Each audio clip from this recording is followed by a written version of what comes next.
really hoping everybody is out there getting right with the Most High, keeping their prayers up, keeping their heads up, keeping their thoughts flowing. Everybody that's out there that's dealing with anything, any famine, any sickness, any mental illness, uh, may the Most High be upon you and your family, to where you may heal through the Most High. And and I just want to say that before I get into this audio, but all praise be to the Most High. As like the title says, say no to vaccines, and we're gonna get into some other information, and we're finna get into the audio. But first, we're gonna listen to some cool music before we get into this deep session.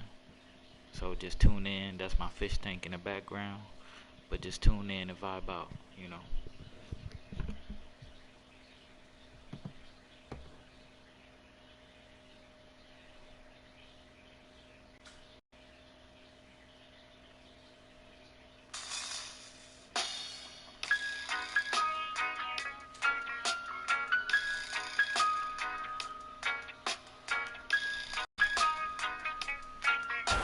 Curry's gone 1 of 3 from beyond the arc.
As a specialist coffee roaster, we are always dealing with small runs of packaging and last-minute changes. Dropbox allows us to work with the designers, copywriters, and the printers remotely, all using the same folder with the most up-to-date files. It is so important the way we work.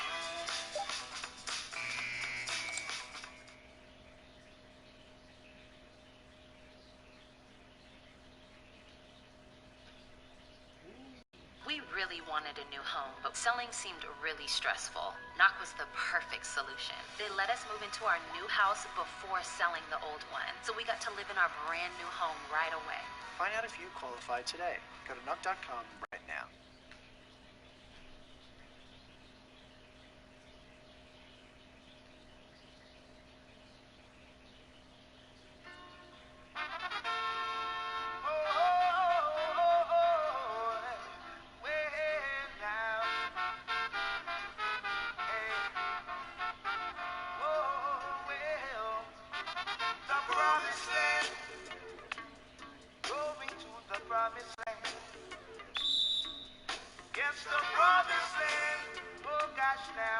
to the promised land.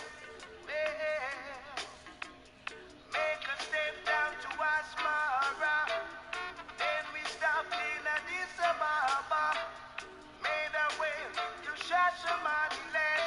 Riding on the King's Highway to the promised land. Going to the promised land. Oh gosh. To the promised land. Oh, to the promised land. Well,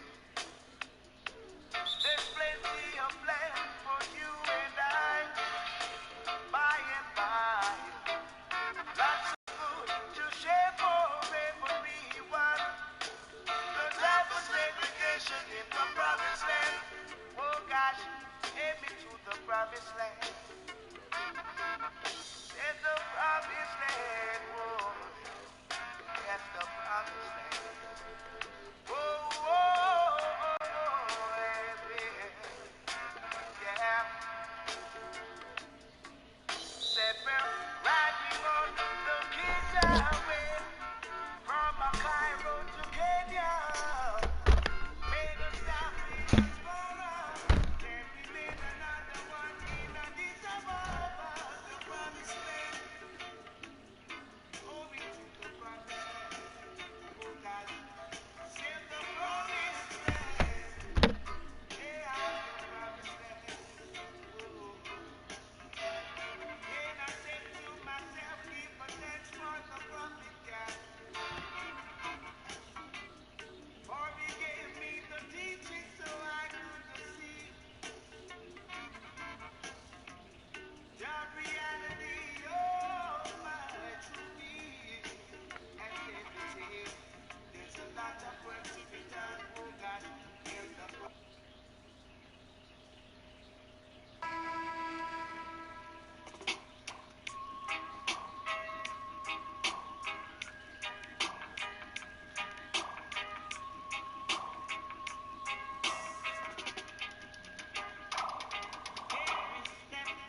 the Thinking Man's Templar. Or we say one red pill life far outweighs a billion blue pill sucker lives. Where the soldiers can come in from the war, remove their armor, drop their swords, have a seat, and have conversations with like-minded men. And I'm indeed at your service. And I want to thank you for dropping by. Thank you for listening. A lot of you brothers may be on the way to work, maybe just chilling out, kicking back, going through your mental wind down, your mental decompression. I want to touch on a bunch of subjects, but mainly the main topic of this is you brothers, you got to keep your third eye open, because as much as we go with evidence and empirical data when dealing with the things we deal with, at the end of the day, there's a spiritual plane of this that is definitely the part where a lot of brothers get caught up. We was in a hangout with Obsidian today, and Babs or Verbs from Negro Wars brought up a good point. A lot of brothers, they're very strong and they're very firm in their beliefs, but they're going off everything literal in the physical realm. But when it comes down to seeing things from a spiritual aspect, that's when they get countered, or that's when they get overtaken, because a lot of this is spiritual, and a lot of brothers have that light. A lot of you brothers possess the light, and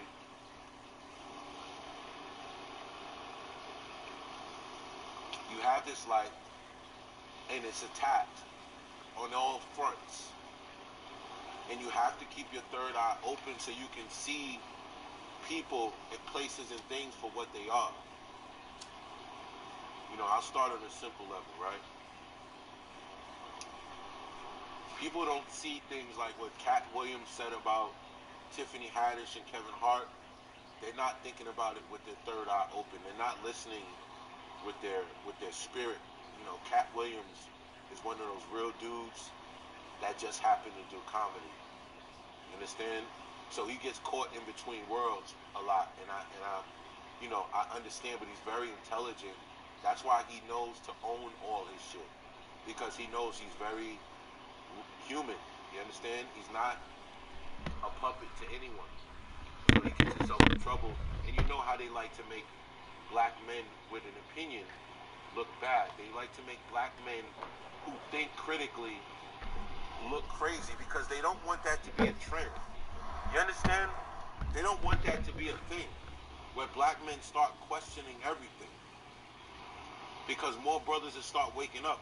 Just off what Cat Williams said about Kevin Hart and Tiffany Haddish, people are starting to put the microscope and really analyze these two and say, damn, are they really not funny? Like, or maybe I was just told that they were funny, because they have no agenda and they keep the stereotypes alive. You understand? Cat Williams had a great point about that. How Hollywood doesn't pick Adonis black men. Like, I was watching some today with Michael J. White. Michael J. White that plays Spawn, the martial artist, actor, black dude. And he had a short video just talking about doing kicks and covering distance with your kicks. And you know, mind you, this man is 50 years old. He's in perfect shape. He's a handsome dude. You know, but Hollywood won't give a man like that with talent like he has a shot to be a real actor like Denzel, because he would outshine white men, and he would outshine white men, or all men for that matter, of other races, and he will also be charismatic and cool, and on top of that, women of other races will be drooling over him if he was like really given a real Hollywood chance. But they won't do that. They'll give you unattractive, skinny, funny looking dudes so that they can always play that second fiddle. You know what I mean? They're always going to be scripted like that. Like, look how Kevin Hart always plays The Rock's scrawny, little friend. Little funny little friend, but this Rock plays this strong Adonis black man. And The Rock doesn't really he's black, but they don't really give him black. Michael J. White is definitely black. You understand what I'm saying? But he's speaking from that context. And it makes perfect sense. You understand? Like, yeah, I can see that. If you look at it with your third eye, yeah, I can see everything he said about the, stereotypes and, how they play certain things, because it's a spiritual war. And as soon as a black man has an opinion and he starts speaking facts on these mainstream outlets, he's automatically made to be crazy, a drug dealer. That's all they did. They tried to bring up all his issues as if he's crazy. You know what I mean? They try to make black men look insane when they have a critical analysis. They don't want that to be a trend. Understand you? They want you to be physically strong, mentally weak. And the planes of existence, that's where they want black men to stay. Quiet, meek, They want your woman to speak for you. You know what I'm saying? They don't want you to have that. They want your woman to, be your representative in so many words. And I find that interesting, you know what I mean? That black men have to fall in line all the time. Like, we always have to fall in line. And mentally, we can't have an open mind to think critically and break down these very easy things, man. Cat Williams put everybody on Front Street because he's speaking honestly, and he can, because he doesn't have a boss. And then I saw how, when Tiffany Haddish and Kevin Hart went to Charlemagne the Fraud's TV show with his bumbling idiots over there, leftists. It's so biased and corny, forced laughter. You can tell it's just an industry cleanup job, and it's just, you lose respect for shit like that when you see black people like that. And they'll call Cat Williams the coon, the hater. You love to call people haters that have an opinion against, the mainstream. That's all Cat Williams did. He was just challenging your thinking. Like, why do you think you like these people? You know what I mean? Do you really like them, or is it because they're everywhere you look? Just like the rappers. Do you really like this mumble trap rap shit? Or is it because it's everywhere you go, everywhere you look, and then you got the rappers that you do respect endorsing it, saying, let them live, and I mean, you can't make them talented, but I see it's just like you can't, everybody's just letting things go, letting things slide, and you have to have a spiritual connection. And I have a lot of dudes that come on my channel and try to tell me how to run my channel, and let me tell you something, man. Dude told me he gets annoyed or whatever. It's like, man, listen, you got issues, make your own channel. Get your own audience, say what you want. Feel how you feel. I don't have to speak in context to any of what you believe. This is me telling you what I believe and what I think. We don't have to agree on everything. But at the end of the day, I hate when people come and try to tell you how you should run your channel. That's not going to happen. You run your own channel the way you want, or don't listen. You don't got to go back and forth, man. I just read some comments, man. Who do people think they are, for real? But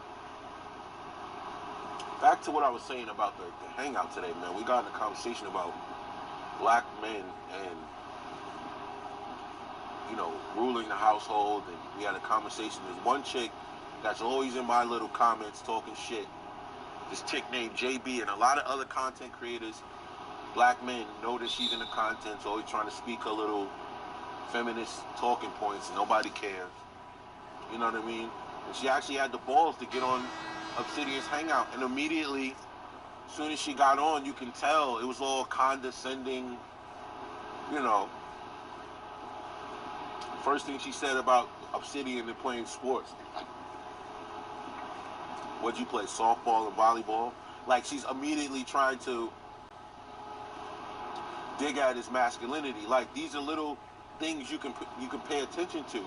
Everything she's saying was spinning the topic, changing the narrative, taking, you know, creating chaos in the conversation by shooting little light jabs to get everybody riled up so that the conversation loses its direction. And that's really all she wanted to do. She didn't really care about getting any point across because she never got any point across whatsoever. She basically just played this confused person, but really she wasn't confused. She knew that all she was there to do was to throw off the truth that was being spoken. There were brothers that were going into beautiful, you know, breakdowns of things, and they were eloquent, and everything they're saying was like super on point. And then here they come out the blue trying to throw off the conversation. And if you understand, we know that a lot of them practice witchcraft and certain levels of sorcery and manipulation, and you can see when they're using it. And the times when they use it are usually when brothers are getting together and there's a lot of truth and a lot of high intelligence being exchanged. And here they come being a deflector, someone who's going to throw it to the left or spin the conversation in circles and play stupid the whole time. But at the same time, she's idolizing white men and saying white men are the greatest and white men did this. Even though brothers are coming with factual stats and people that really did the things that she's claiming, like, you're lying. And she almost basically said, and she said that, oh, I have my black husband, but I'm down here on a chat with a bunch of black men, and we're sitting there like, if you have a husband, you know, where's Waldo? You know the common term, broke down by Mr.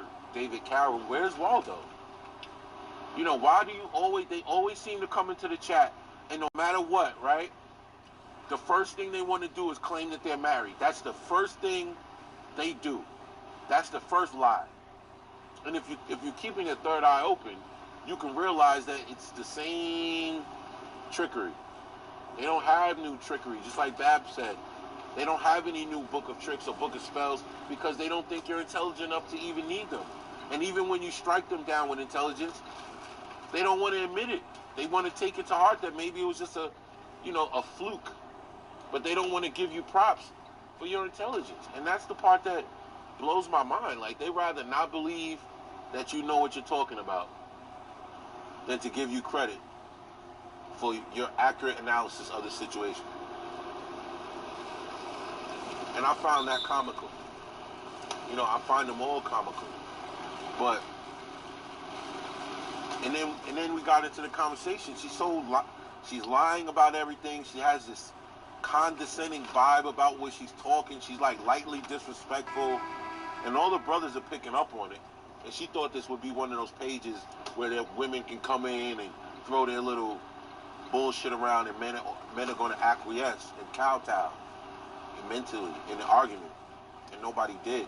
And then we got into her like, you've been dealing with white men, because the way she was idolizing and bigging up white men, it was almost like she was trying to make us feel bad, and none of it worked.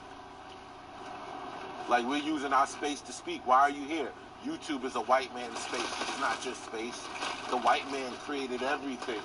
And I'm sitting there like, yo, if you listening with your third eye, with your ears open, you can hear that this woman is an agent. She's like a real brainwashed woman. And they always expose themselves eventually. Over time, if you keep your eyes on the prize and you stick to the script and just let people talk, they'll come with a smile, but eventually they're going to expose themselves. And you don't have to say anything. You just got to let them talk. And eventually we asked the girl about, did she, you know, brothers are real harsh talking about, did she deal with white men? Did she ghetto gag? And she was like, I never dealt with a white man. My husband is black. And then Nagone says, but you told me that you did deal with white men. She's like, I don't remember that. You know, and you sit there and you be like, These chicks are just full of shit, man. And they just come in there like programmed. It's like half of them don't have husbands. More than likely, I would say the majority of them don't have husbands because they always seem to come into a male space even though they're married. Isn't that interesting? Telling black men to just leave black women alone with your complaining. And brothers are like, we're not complaining, we're just spreading awareness. When you're saying complaining, that's dismissive and adding like a feminine tone to what we're saying without really saying it. That's witchcraft. You're using sorcery and manipulation to change my words around and make what and they're doing it like brothers are not picking up on it. You know? Like you have a husband upstairs, supposedly, but yet you're in this space, running your jibs. And then when brothers called you out on your bed wenchery, you immediately fled and hung up and ran, said, "Oh, you can kiss my ass," and then she jumped off the chat. And it's like when you approach these witches, these demons, these black evils with truth, and you stand firm, they will always expose themselves, man, in a juvenile manner. They'll get real loud and crazy, or trying to throw you off the track, get irate. And you have to see that with your eyes open. You can see what's inside trying to lead the conversation. They left the building. Whatever's piloting their mind state is what's talking to you. And it's angry that it's being exposed, it's being checked. You know what I mean? Just like in the videos I post. Look how these women act when they're checked with the truth and accountability. They start going crazy. Just like in the last video when the brother said how the kids don't have any clothes, but your hair and your nails are done. These are my nails, this is my hair, this is my hair. Like, she immediately lost her mind. And he just walked away. Like, he realized he wasn't talking to a sane person anymore. It was the demon took over. You understand? Because it was being checked, it was being called out. The lie was being called out. And as soon as that chick's lies got called out, she started to try to make personal attacks. And you have to see these things going on. It's very easy when you really just keep your eyes open. You can see it on TV. You can see the subliminal messages being sent out in music and television, and you can also recognize the men that are representing you the best way they can. Certain comedians, certain actors, certain people in the mainstream drop little breadcrumbs for you. You just got to pay attention. You know what I mean? And usually they're men that are called misogynists and evil. And those are the men that are usually right where you understand your talking points. I was listening to a stand-up with Daniel Tosh, the guy from Canada. I think he's from Canada. And he was dropping a lot of red pill game in there. And he was definitely going at the feminists, and he was saying real things. But it was just breadcrumbs. And the red pill guys, definitely can see it. Like, oh, shit. And then I found humor in what he was saying because I knew that for the most part, he was a red pill dude.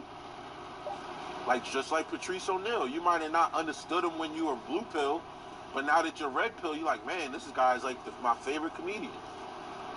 Corey Holcomb. Like, these dudes, that tell the truth. And they're not the most famous comedians. No, Cat Williams is in that category. Because the real dudes give him props. You know what I mean? Straight up and down. It's just like, they tried to attack Cat Williams, and that lady did not know that he was a masterfully intelligent dude, highly analytical, and also very humorous, and could tie all those together into roasting your ass. And that lady couldn't help it. And what happened? She got aired out on her own show, and what happened later that night? She got her simp, which we tell you is the most dangerous men, her simp, ready to kill. This is the black woman for you when you pull out, when you disrespect her. How dare you? When he showed her up and exposed her and made her look like a fool because she started the whole thing. And I watched an interview with Red Grant, and he said Kat didn't even want to do that interview. It was my interview, and she begged him to come on the show just so people would listen. But he was like, nah, I'm not. I'm just here to support my boy. I'm just gonna chill in the green room. And she begged him to come on there, and he said off camera or off air, she was making more disrespectful comments towards him about his children and everything. But that wasn't on air. You know what I mean? She kept coming at him, and he was being very reserved. And after a while, he just said, "Fuck it. You gonna do this? All right. This is what we're doing. Okay, this is what's gonna happen." And she got flamed up, and then she got her simp husband to pull a gun on Cat Williams, ready to kill him over this chick's ego. This is why simps, you have to see them for what they are. They're brainless drones. They're brainless. You know what I mean? Instead of being a man of high nature and say, "Hey man, baby, you're a comedian.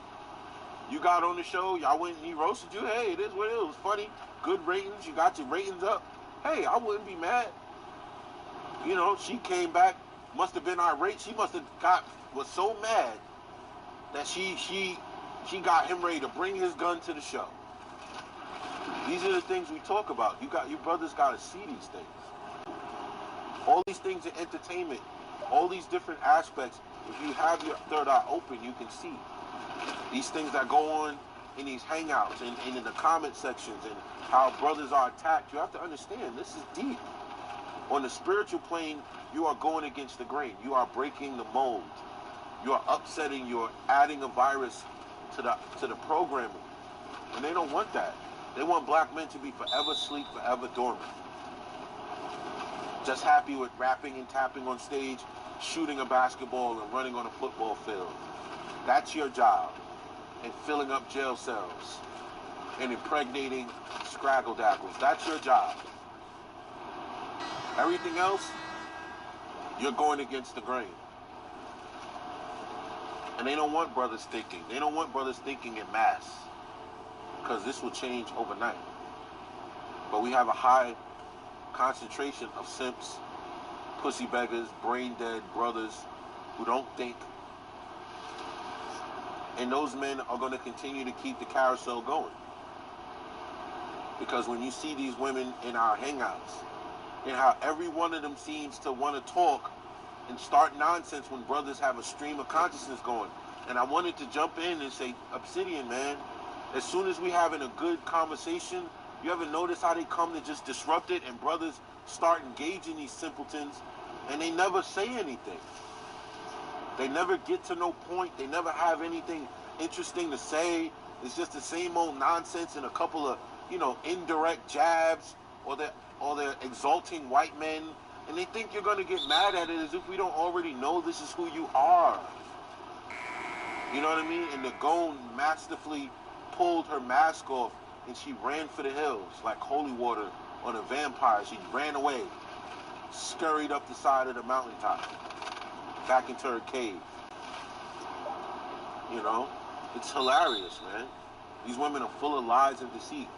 And they tell you, "Oh, we're married." "Yeah, I'm married, so, that's the first thing they say. You ever notice that? That's their first thing that comes out of their mouth whenever they're in these male spaces and brothers ask, "Why are you here?" "Well, I'm married, so I'm married, and, you're always married, but you're here." Explain that. You understand? You're married. You have all this time to sit in a male chat while your husband or whoever. It's like if you just look at it from a common sense standpoint, look at it from a spiritual aspect of what you're dealing with. These women are liars and they're deceivers. They're manipulators. Of course they'll say they're married, so they can kind of be admonished. They can kind of be like, "Oh, well, she's married, so she doesn't fall into the the majority." To give themselves like an out. You know what I mean? Off top. But really, you're lying. You're not married. You're not. Don't lie, because you wouldn't be here if you had a family and you had children and all that. You're a liar. And brothers need to understand that. Like, I can see that. I can see a lot of things, Like when you have I always thought different. I always went against the grain. I always challenged things in my mind and up in conversation. I always wanted to know more than what was being told. And oftentimes it got me ostracized. It got me abused as a child. You know, when I questioned my grandmother, or she would tell me certain things, or tell me to do things, and I would ask her simple questions about her logic as to why. And I would get brutalized, you know, just for questioning my master, you know. Like, why do you need me to do this? Or why are you doing this? Or why are you telling me that that can't be true? And I would get slapped or brutalized or beaten, you know, or called a nigger, you know. There's a lot of red pill brothers out there trying to give you the game, just like that movie Antoine Fisher. That was Denzel Washington's red pill movie. He exposed black women in that movie, and a lot of truths, and how black men are resilient through all of that. And every time and then Denzel speaks up, you know, he gets showered with bullshit. When he said, you need fathers in the home. Black men that don't have fathers, you know, there's some for jails issues there. And all of a sudden, the black community jumped on Denzel's dick. How dare he question his handlers?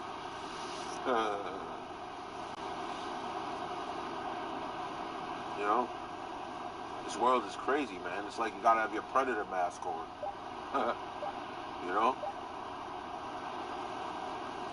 It's like you take that red pill, it's like you got your predator mask on, and you can breathe in the atmosphere, and you can see everything for what it is. You know? And it's real. Like,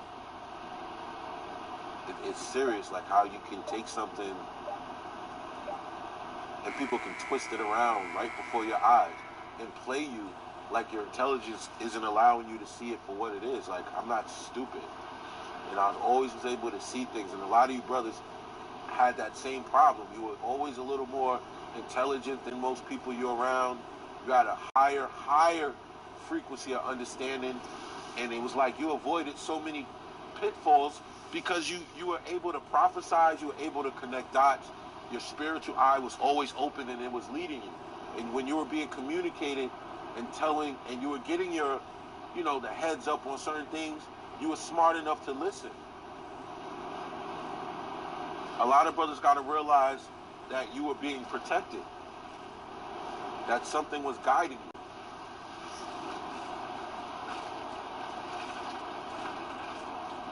You were always special and there was always a light there. And I told you, there was this woman I met that was from the reservation. She was into the hip-hop community real heavy out here. I'm not going to say her name, but she's a real cool older woman in her 50s, Native American. And she saw me one day and she said, you know, you have an aura, a light around you. And it's beautiful. And I wish you could see it like I see it. But you have like literally a golden aura around you. And she, you know, she covered her mouth and her eyes began to well up with tears because she knew that I was very, you know, something about me was very serious, and she always loved me because she can always see my nature, and she always recognized it. And that's the problem. That's why a lot of brothers end up with women of other races, because they can actually spot your nature and your greatness. They can see the light around you. And I'm not saying that's all. There's a lot of black women, or sisters for that matter, that do. And a lot of them you might find at your local mosque or, you know, places like that. They're not just going to be walking around. They have to be, you know, bred up to see these things. You know, I saw a beautiful young lady. I was down at Huntington Beach. My motorcycle bros. And I saw this beautiful young lady, brown-skinned woman, looked Ethiopian, but she was definitely Muslim.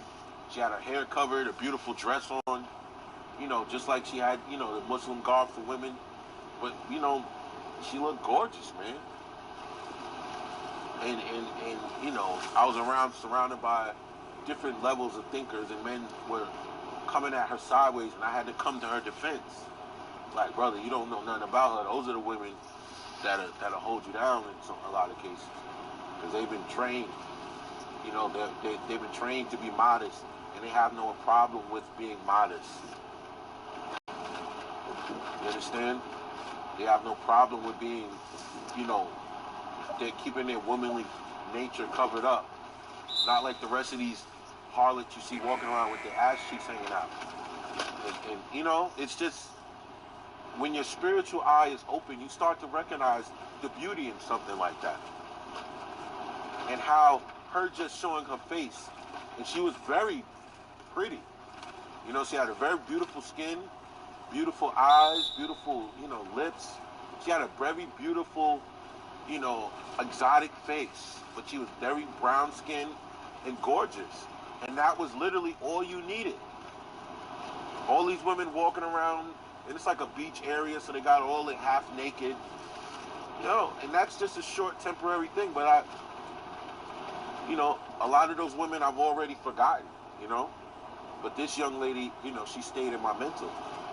Like, I still remember her after today, you know. So you brothers got to keep your eyes on the, you know, it's all there for you. You know, it's not really hard to, once you have your spiritual levels and you can see the world for what it is, it's easy to dissect these women. It's easy to dissect the world around you. It's easy to see, you know, a lot of your friends or brothers that you considered your friends, how they are no longer suitable for your light. Because what you're giving off is a light to everyone around you. All of these people are getting a light from you. And this is what allows them to, you know, be magnetized towards you. But after a while, you realize that a lot of people don't like that light in you, because it draws out the jealousy in folks. It draws out hostility, because you always seem to be at the top of your game. You always seem to be in control, mentally in control. You don't have too many vices. You usually do what you say you're going to do. If you want something, you go get it, and it falls right into your lap, because you have that blessing, you know? And I don't want to hear from, you know, a lot of you brothers in here, atheists or whatever you call yourself, or you know, and you try to get angry when someone speaks about their spiritual connection to the Most High. I don't want to, you can keep that to yourself. You know? I'm not judging you, but don't try to come at me because I have a spiritual connection and I like to keep that in my videos, but you don't want to hear that. And you want to try to judge me. You know what I mean? Like, if you're an atheist, you don't have to judge people who have spiritual. Oh, there you go with that. I don't want to hear that. It'd be a lot better. I remember someone said it'd be a lot better if you didn't drop all the spiritual God stuff in your videos. It's like, who cares what you think? You know, like, really? People try to knock you for having a spiritual connection to the Most High. Man, you got to stay away from me. People like that, I don't really be around. People that don't have any connection to the Most High, they don't want a connection to the Most High, they don't care for it, they just, you know, they're just living lives. And they got all the answers. You know, that's pretty strange to me. Odd, almost, you know. And you can see the lack of righteousness in most women, because God never intended them to be, you know, directly connected to Him spiritually. You were supposed to be directly connected to the Most High spiritually. And then whatever you learned, you're supposed to teach her. That's why women have such a high propensity for evil acts and evil doings. And most wickedness that comes upon men is through women. You know, most of their sexual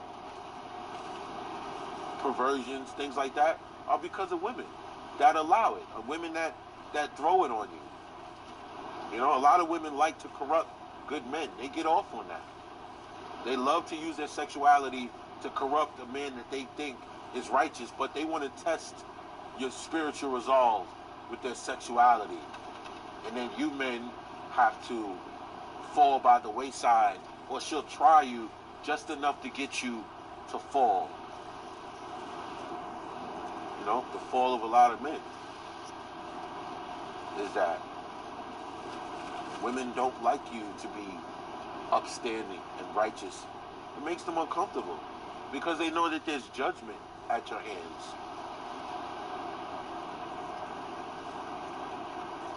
She knows that there's judgment at your words, at your lips. There's judgment with your eyes. She feels shame because she knows that you can dissect her. Women aren't that complicated. You've been taught by mainstream media that women are complicated. And now that you're red pill and you're getting this stronger connection to what's right and what's wrong in the Most High, you can see how they try to prop women up to be this complex creature that is unsolvable, unbeatable, immovable, immortal, powerful. And you realize that they're just simpletons that think they're smarter than you. And then when you actually approach them with true male intelligence, they always fold. They always go into their little, emotional tirades. They never can stick to the subjects. They're doing everything to throw the conversation into a loop, to pervert it, so that they can be absconded. They can escape out the back door. That's what that chick did, and then they let another woman on hang out, and she did the same thing. Everything she was saying, she used subterfuge to make us believe, like, yeah, I had something I wanted to say to JB, but then all she wanted to do was co-sign what she was saying.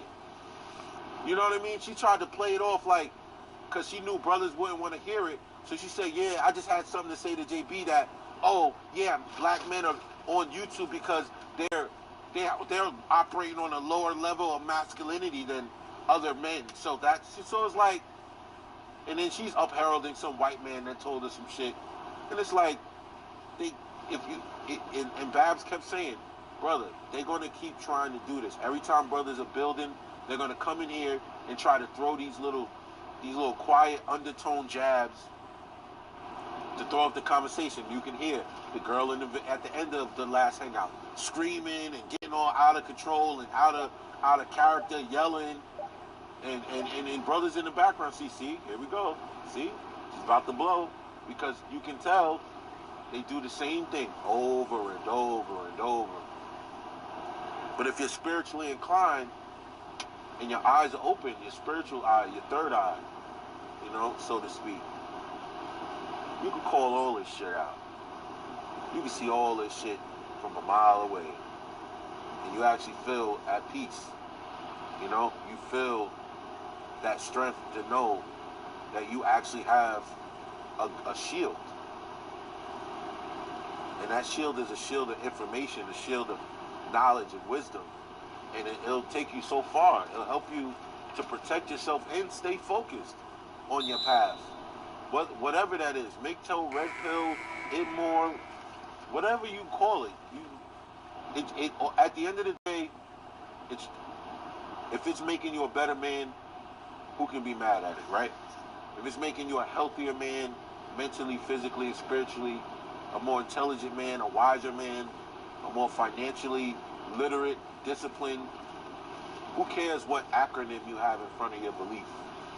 As long as it's helping you, you're not becoming a worse person because of it. That it doesn't matter. I hear a lot of people in the comments trying to, these MGTOWs ain't your brothers, and it's like, listen, man. First of all, they got MGTOW from us. We were the first MGTOWs because we were the first ones to feel it. Our women walk out and turn their backs on us en masse as a movement, as a cultural movement. So brothers went one way, black women went another way. You know what I mean? And brothers had to adjust and come back with the pimp and the player game because they knew that they had to use all their guile and their trickery on these women because they were already gone.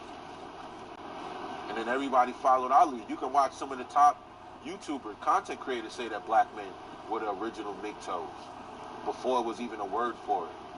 I got multiple men in my family that were exactly that. Didn't care for marriage, didn't care for all that shit. They were MGTOWed to the blood. And they got attacked by all the women in the family.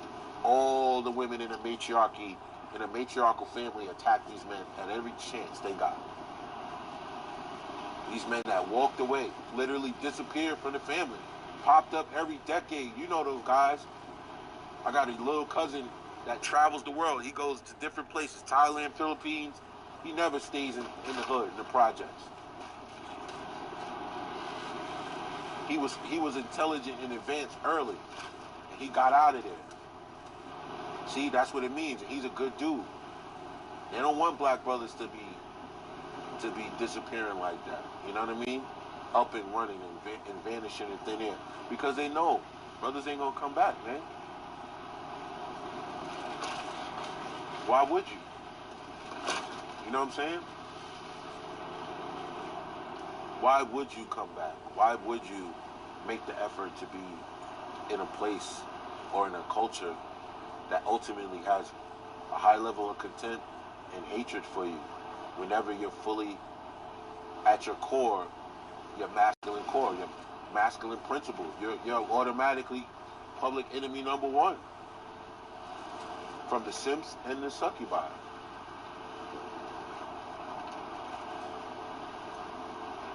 I know we have different characters and personalities in this YouTube thing. A lot of different men, you know, but you gotta let the content creator create the content, and you do what you do. Take from it what you want. You chew the meat, you spit out the bones. But you don't try to come and, you know, control the content creators and tell them what to do and what not to do. You drop your little opinion, you keep it moving.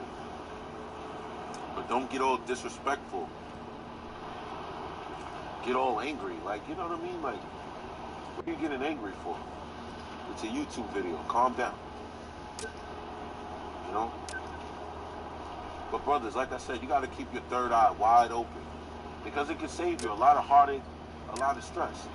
Brother's third eye was wide open on that Obsidian hangout, and we toasted a succubi. We put the sunlight directly on her, and she ran for the hills. You had to see it. It was a thing of beauty.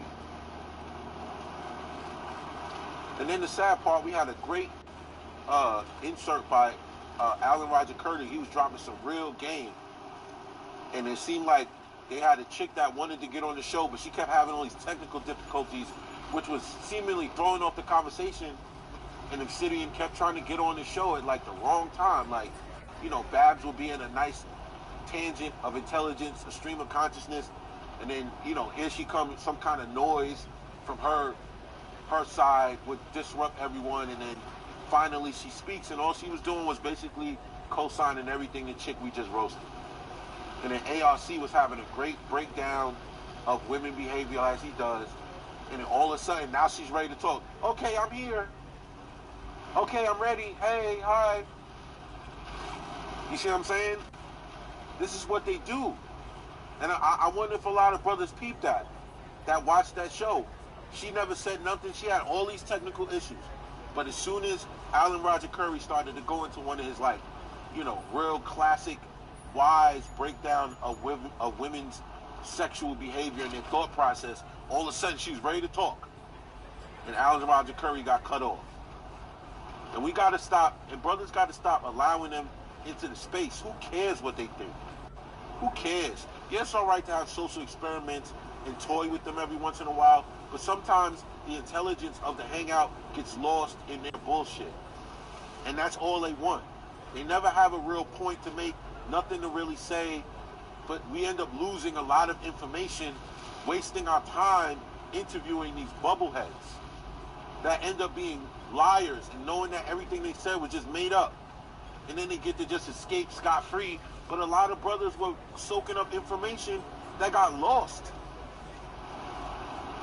She picked the perfect moment to throw off the conversation. And it's like, damn, like, we got to stop. Who cares? Back in the days, nobody cared what they thought. Women can have their opinion. So what? Who cares? I don't care what women say in the comments. I don't care what you said. If you're disrespectful, I'll delete you and block you. But I don't care about your opinion. It doesn't matter. You understand? Your opinion means less than nothing. I'm here for the brothers. I don't care what you think.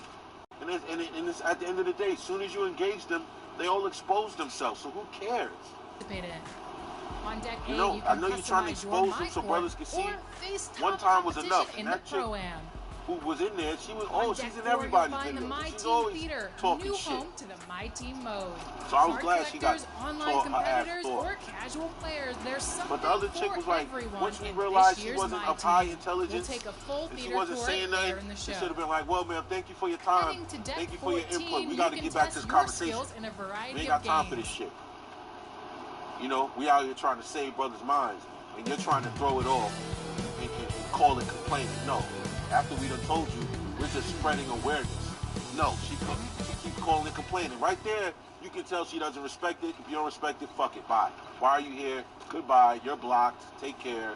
Have a nice life. Nobody gives a fuck. That's how brothers gotta be. Hardcore. Like Tito. You know what I mean? You don't give a fuck what you think. My eye can see you. I can see what you are. So I don't need to speak to you. I don't need to speak to you. I don't need to talk to you. I don't need to exchange with you. I don't need to debate with you. Go to hell. Go back where you came from and take your demon with you.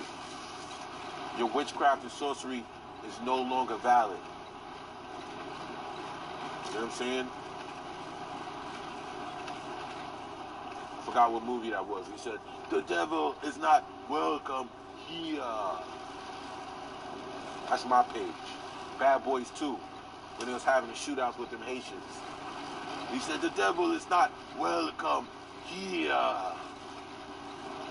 Yeah, the devil is not welcome here. Witches and demons are not welcome here. You know what I mean? This is not your page. Your comments are useless. It's no point. You can flag videos all day, false flag them if you want. It's all right. I can come up with another YouTube channel. I got all my videos. I can basically put up all the main videos right back up. It don't matter. Don't fucking matter. I got plenty of brothers who done backed up plenty of my shit. You know what I mean? You ain't gonna stop us. You ain't gonna silence us. You ain't gonna quiet us down. But you brothers, like I said, keep your spiritual faculties way high. Alright? Keep your third eye open and cover your sixth, most importantly. It's the Thinking Man's Templar. Bless you, brothers. Love you. Take care.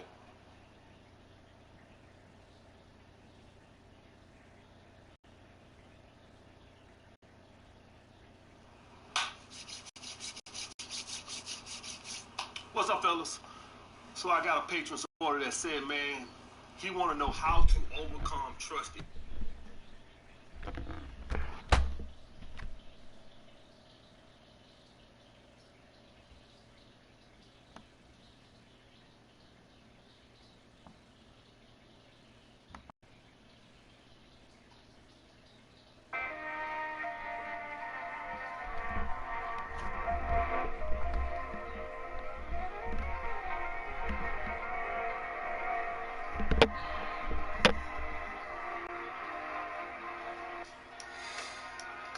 Welcome to the Thinking Man's Templar, the place where we say one red pill life far outweighs a trillion blue pill lives.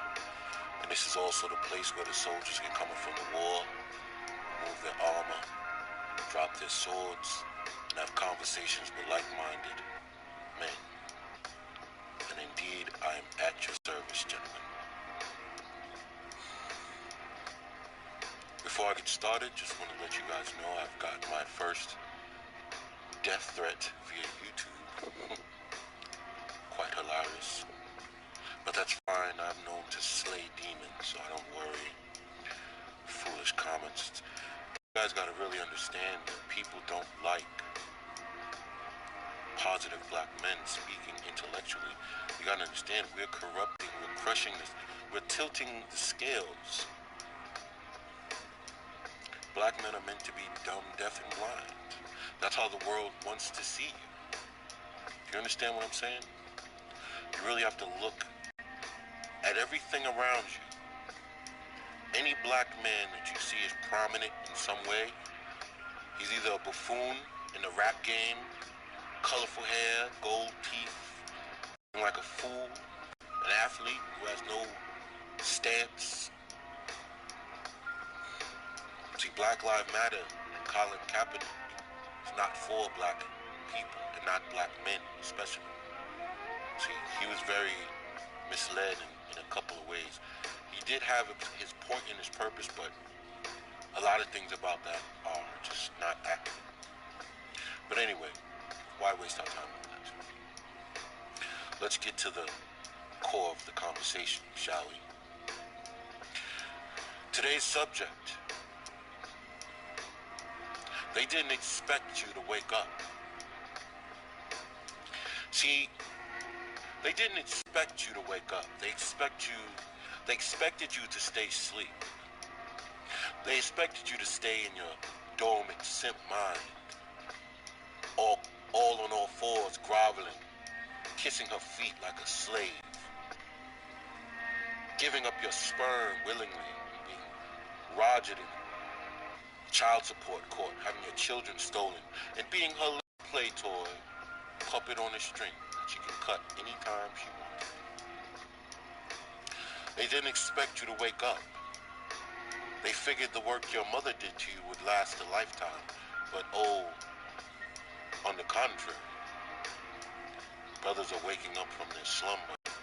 They're crawling out of their graves of ignorance and simpery, and they're brushing the dirt off their shirts and realizing they weren't meant to be buried dead and asleep yet. You still have a lot of life to live, and now you're back, and you're coming for heads. There's no way you're going to allow yourself to be misled again. You're starting to see the patterns, aren't you? You're starting to see things around you, aren't you? Things are starting to make sense, aren't they? You're beginning to see the way things are set up and lined up to keep you in the shadows. Not in the shadows, as our beloved Black Ram would say, but in the shadows of ignorance. You're starting to connect the dots. You're starting to see why certain things were put in front of you as a roadblock, a mental roadblock. You're starting to see the people who are victims of this patterned way of thinking around you in your neighborhoods, aren't you? You're seeing all the hood holes and the mothers pushing the strollers. You're seeing all the men of other countries and ethnicities holding up stores in your communities, and the little tail end rugrats of these single mothers going out and terrorizing. And you're wondering, how did I grow up here? See, you're starting to see the media and things on the TV that are starting to make no sense. You're starting to see the imagery, the defilement of the male principle, and the uplifting of the female principle at your expense. You're starting to see the lies in media and movies as well. You see every movie now has to have a female hero. You're starting to see that. The protagonist is now always a woman. She's stronger than all the men. She can fight 15 men and put them all on their ass. You're starting to begin to see it. You're starting to begin to see the bedwench theme that a lot of black women seem to subscribe to, and how they crave mixed children, and how they'll take any white man or any low-down, rotten thug. But the white man, he doesn't have to ascribe to the same lifestyle as the black man. See, she either wants the worst black man possible or the most regular, plain, beta male white man will do. Because his mixed child is more valuable than gold. You can watch Serena Williams playing tennis and you can see all the stereotypical behavior of the black succubus come into play. This is a woman that has gone unchecked for 40 years, and now she's starting to show her fangs, and white society is starting to kick back. You're beginning to see, but here's the kicker. They didn't expect you to see. They didn't expect you to wake up. They knew you were asleep. They knew you were in a dormant state of mind, blinded to the truth. They knew when you were young. They knew when you were a boy that they'd done a job well done. knew that you were broken and that they wouldn't have too much trouble out of you. And as you grew older, more women came into your life and further ripped your mind wires out and scrambled your circuitry, and you kept walking around blind. But then something happened. The program, the virus they tried to put in your mind, the SIP virus, it seemed like the Most High decided that was enough. It was time for you to come to the forefront of your life as a man and be everything you were meant to be. And then the truth hit you like a comet. It fell right on your chest. It burned at first, but then as you were baptized in this burning, you realized that this was the most beautiful and sacred moment of your life, where your eyes were becoming open and that you were now seeing the world as it was. And you're now seeing that all men are victims of this. Not just MGTOWs, not just IMMOs, not SYSBM. All men are victims of this. There's only a small group of us who are seeing this. And honestly, there shouldn't be much division between MGTOWs or IMMOs or white men or Asian men. We all have different circumstances. And yes, black men have a specialized situation that we ourselves must dig ourselves out of. But we need unification and a mental front that is strong. But the first thing we have to do is cut the heads off the snakes, the simps, the pussy beggars, and you know who else, the demonic succubi, sent on a seek and destroy mission to render black men incapable of leading. They didn't expect you to wake up. They didn't expect you to see the world for what it is. So understand they're going to hate you. Understand they're going to try to silence you. But see, they can't silence when the numbers are so great. I want to see more brothers making content. More brothers putting out their red pill understanding, telling their story. Because the more men that are telling the story, the harder it is to silence the movement. This is the red pill nation. Strong. It's time we begin to rise. This is the red pill nation. This is what it is. We need to begin building different chapters for different parts of the country, different parts of the world, so that brothers can have a home place where you can all get together. As I said, red pill men need to begin to connect in person. It's time. The world is out there and it's to be conquered, but we need to unify. See, they didn't want you to be this strong in your mind. They knew your woman would always be a brick wall blocking your progress. But eventually, we found a way over that brick wall, around it, under it. And we see what's on the other side, and now we're moving full steam ahead. See, they didn't expect you to wake up. They thought this would last forever. Silly rabbits. They figured all these black men would be simps for the rest of their lives, just like the generation of black men before us. The majority. See, they were always simps, but they were always red pill men. And those red pill men were the pimps and the players in some cases. Some other brothers who spoke the truth, but were silenced, separated from their children, so that the words of truth were cut off, and that the boys were placed in the hands of the mothers, so that the mothers can continue to lie. See, they didn't want the boys to have the truth, because the earlier men are initiated in red pill understanding, or just the truth given to them by a man, they're harder to control. You gotta understand how deep this rabbit hole goes. Now that men are waking up, men are becoming harder to control, harder to manipulate. They're starting to see the lies all around them and they want out. They want out of this box, this cage. Men are starting to flee, exodus from this burning ship.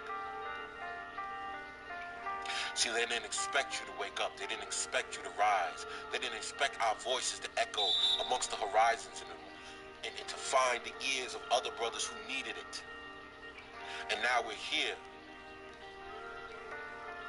See, this is real. This is powerful. This is the strength that we always needed. For brothers to be actualized and initiated, and to finally understand who they truly are, their power, their influence, their honor, their strength, their intelligence, their potential. We can't unify with this woman. I'm sorry. You're gonna have to face it. There's not enough of them who are on the right accord to go around. So brothers need to recognize. Whether you choose to walk it alone or whatever you do, you keep yourself intact. You keep your mind strong. You keep your red pill dose daily.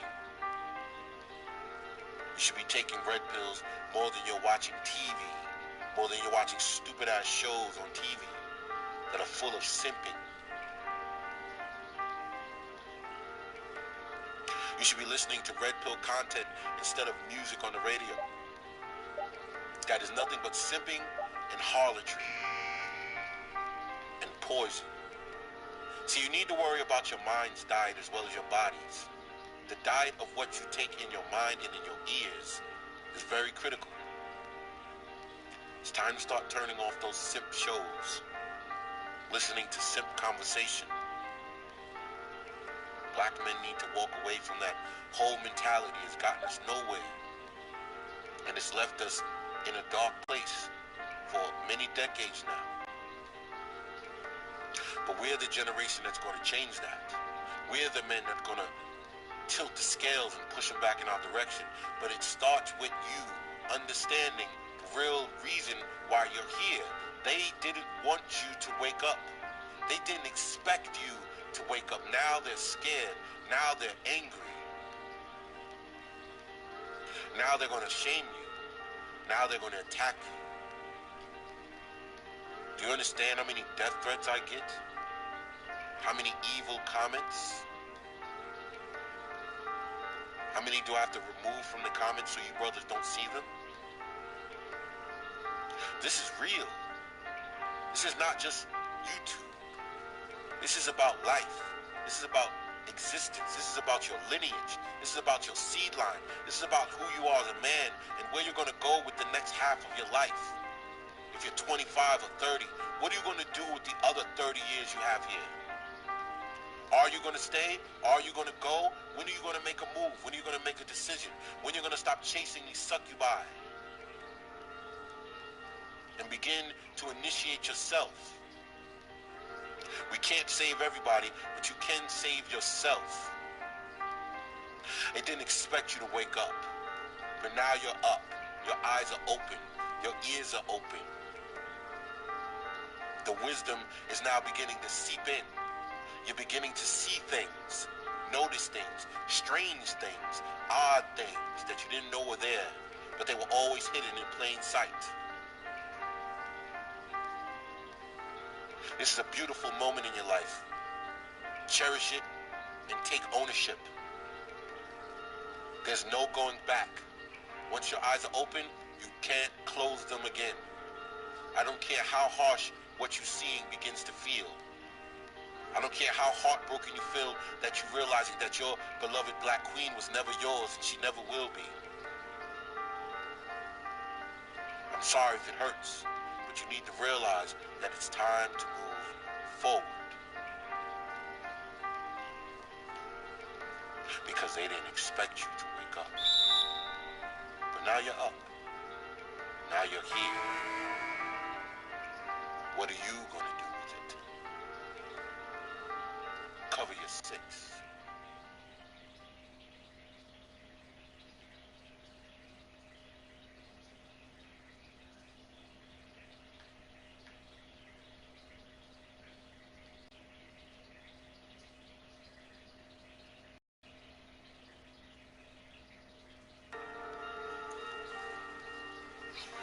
Welcome to another episode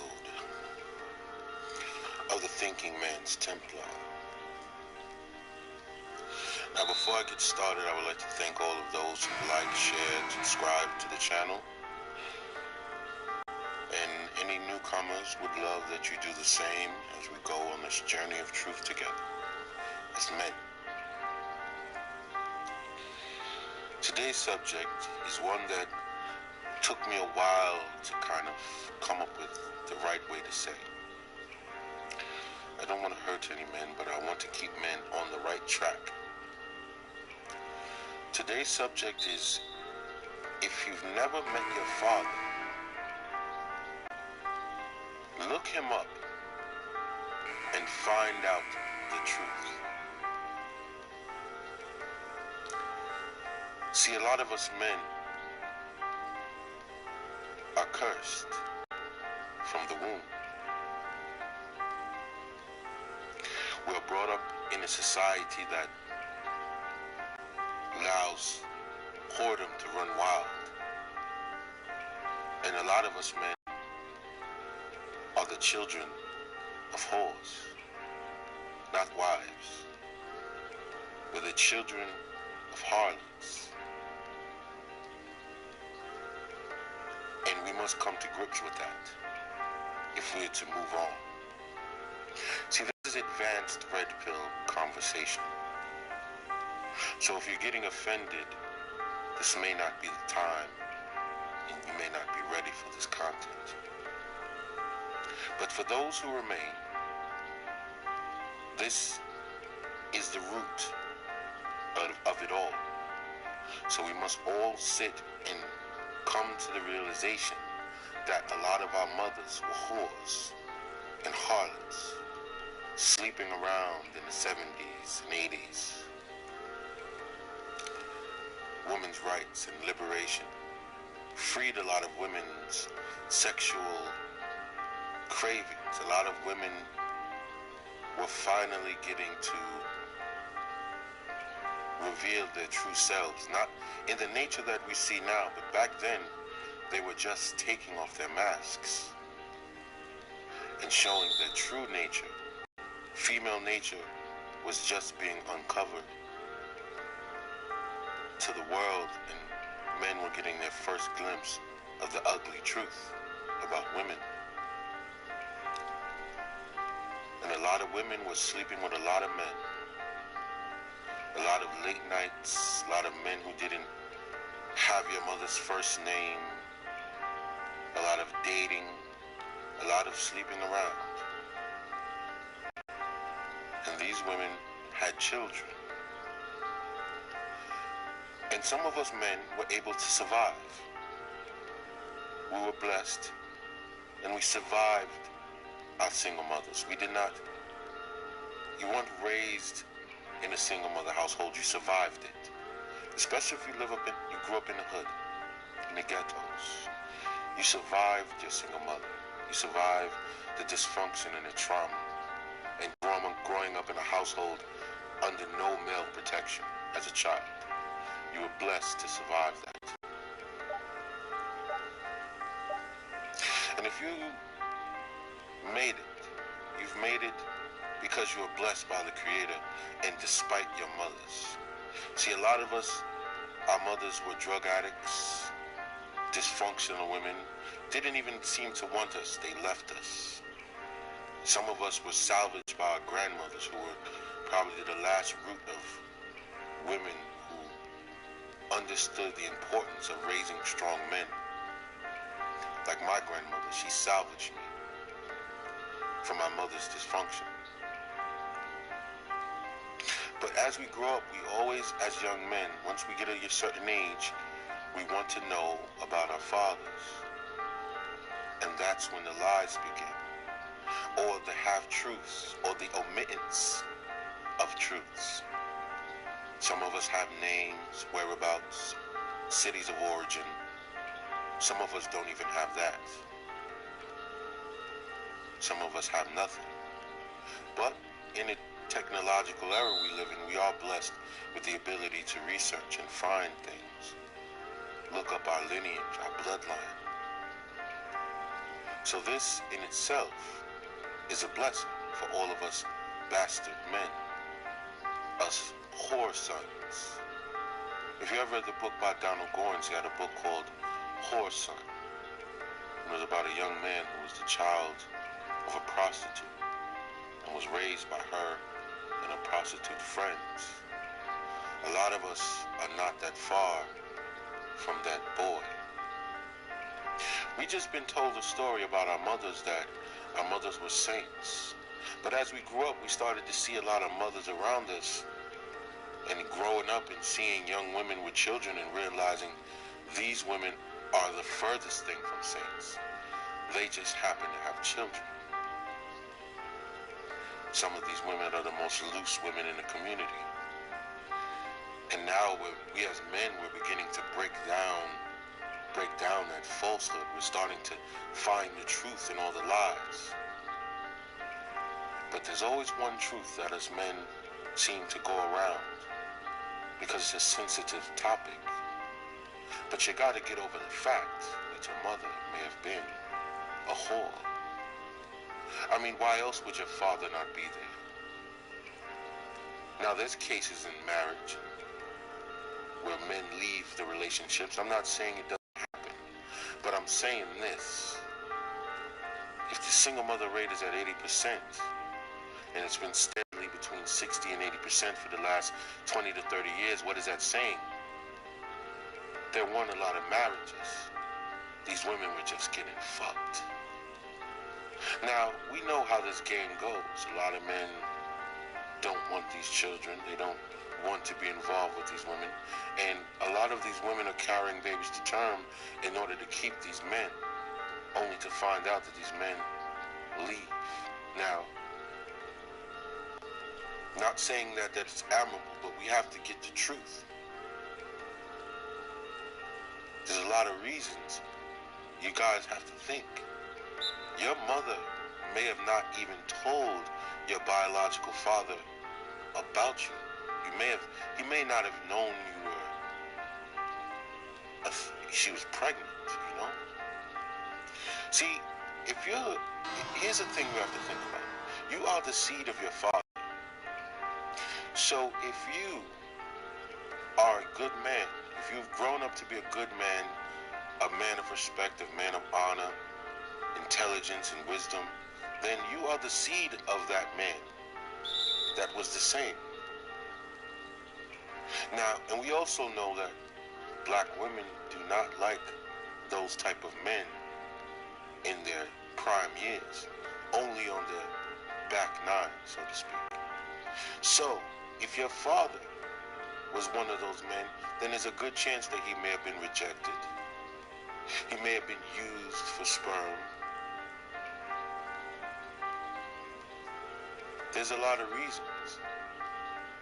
Also, you have to think of the fact that the man that you may think is your stepfather or biological father may not know that you're not his child. See, this goes deep. There are men that are raising grown adult boys that aren't theirs, daughters that aren't theirs, and they have no clue, because they were the good guy that took over the responsibility, or the man that she planted the baby on while she was laying with the bad man. So you have to come to the conclusion that your mother may have been loose. And it's up to your responsibility, see, to look up and look through the scattered pieces of your fragmented existence and find the other pieces that are missing. Look up at your father. Find out the truth. He might not have known you ever existed. He may have a different story to tell. Your mother was cheating on him. She had multiple partners. I didn't know who was what and what was what, so I just got out of there. Your mother was a loose woman. She was about town. She wasn't my girlfriend. She wasn't my wife. She was my late night, my side girl. I was already married. Your mother wanted to keep the child, and I told her I had a family. But she still slept with me. See, these are things you may not be ready to hear about your dear, beloved mother. See, us men have to pull the wool off completely, not off the women of our generation, the women that we deal with. We also have to pull the wool off the women of the previous generation. Get to the root of the matter, the root of the discussion. See, a lot of men may not know these things or care to know, and that's fine. That's your choice. But a lot of us men want to know who we come from. Because me, I feel like I'm a good man. I'm a man of high intelligence and character, so I must be the seed of a man like that. And we know how black women tend to reject those men and use those men for sperm, money,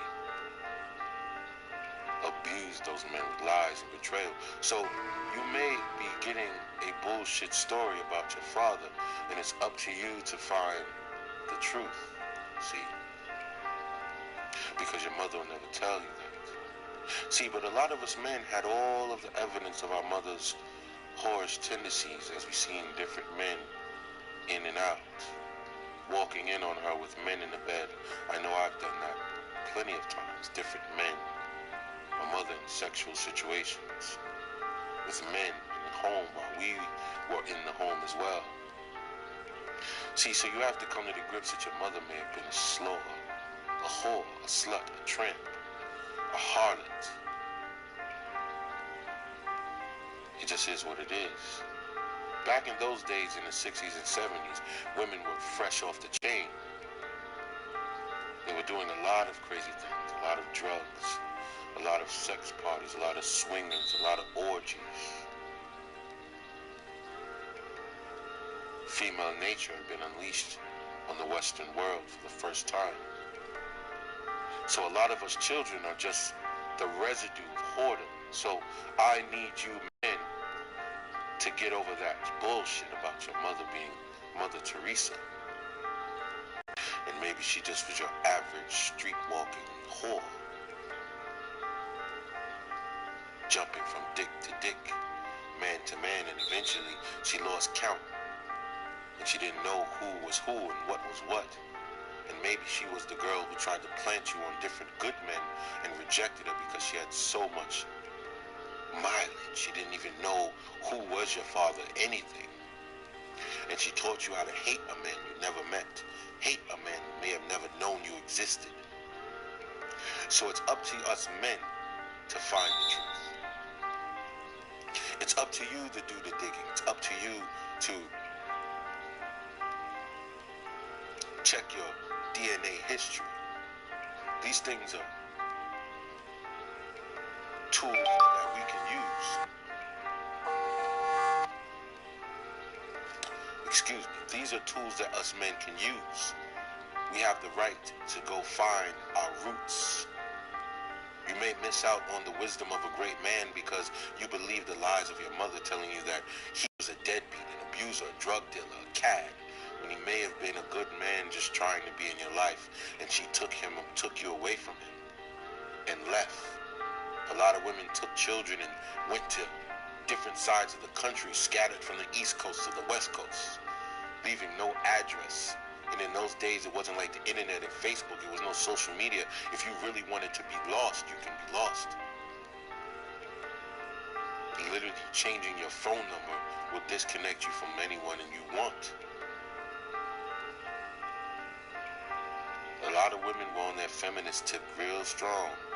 They were fresh with that mantra, I don't need a man, I don't want a man. And they were just getting pregnant, taking the children, and running. Just like these whores we see today, doing the same exact thing that the women before them did. We have it on Maury, we see it in our everyday lives. We may have even become victims of it. So you men need to get over that bullshit about your mother was not capable of any type of skullduggery or deception over your father. You need to get the truth. You need to go out and find what really happened for your own sake, for your own sanity. Go find the truth, brothers. Look up your father. If you never met him, look him up. Don't believe your mother's lies. Don't believe what she says. Take it for face value. Take it with a grain of salt. Do your research. You're a man. It's your responsibility. You don't take the word of a woman, even your own mother in some cases. And this is just a warning to you, men. You may regret on something great. You may be saying, I don't have a father. I never met my father. I don't care. I made it without him. You may have that chip on your shoulder. And I understand. But if you made it, you don't know who this man may be. He may be a great man on his side, and when you look him up, he may look at you and for the first time see a young man or a grown man with his features and drop a tear because he didn't even know he had a son. He may not know he even had a daughter. In some cases. So with the rates of things going, us men have to take the responsibility of breaking all of the chains of our mental enslavement. Not just some, but all. And it starts with the mothers who began this downward spiral. You have to look at your mother and know who she used to be, not who she pretends to be now. See, all women put on a sainthood mask in their later years. In their 30s and 40s, they want to be the good girl now, but in the earlier years, they love the role of the whore, the slut. They loved it. It went right along with their feminist brainwashing, and they thought that they can compete with men in the sexual battlefield, and they took as many casualties as they could on their way to failure, single motherhood and poverty, and mental collapses.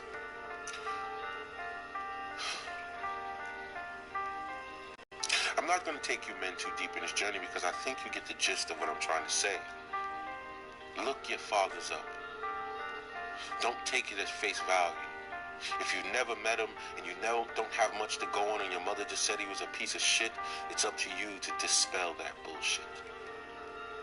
Go find him. Look him up. That's what thinking men do. This is a place for men who think critically, not emotionally. Don't get emotional when I say your mother may have been a whore. If you're a single, if you're a man and you have two different brothers and sisters by different fathers, and you still haven't come to the conclusion that your mother was a whore when she was younger, she was a harlot, then you're a man I can't help. And if you're offended at this point, then you're just not ready for this red pill, because this red pill is glowing hot red, neon, burning like amber. This is the red pill of all red pills. You must come to grips with the truth about your mothers, especially when you have the evidence right in front of you. You have 2 sisters, 3 brothers, 3 different fathers. You have a sister, a brother, another different father. These are your breadcrumbs, gentlemen. It's your emotions that are keeping you from seeing the truth. And once you see that truth, you'll be able to see the truth about all women. And it will free you mentally. So I'm giving you that first little dosage, something to think about. Because this is a thinking man's temple. And we are knights and soldiers and men of honor and wisdom. We don't let our emotions get in the way of our truth. So I hope you take this red pill seriously and consider what I'm trying to tell you.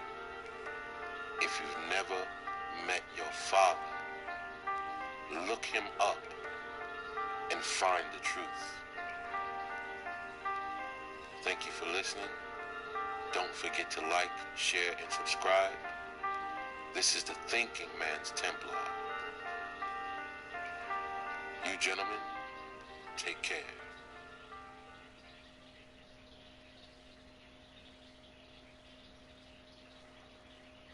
Let me tell you why you're here. You're here because you know something.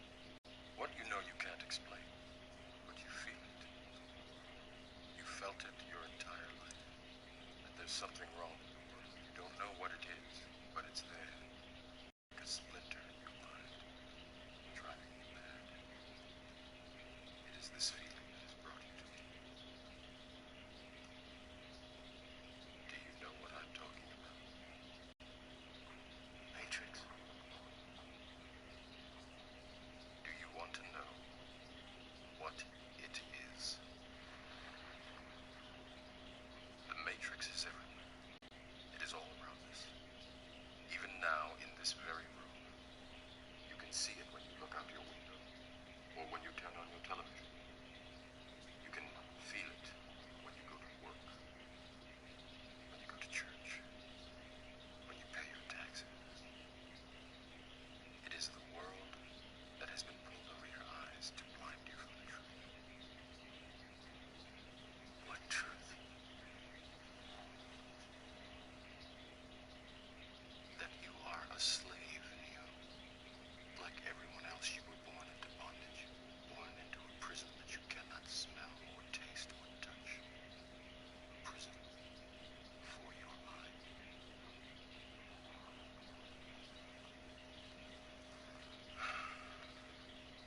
Unfortunately, no one can be told what the Matrix is. You have to see it for yourself.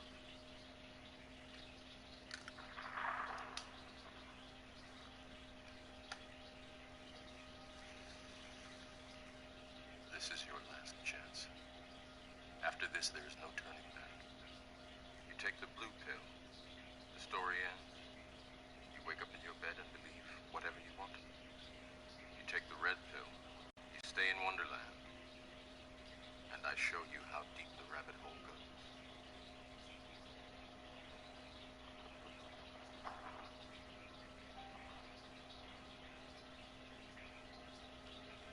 Remember, all I'm offering is the truth, nothing more.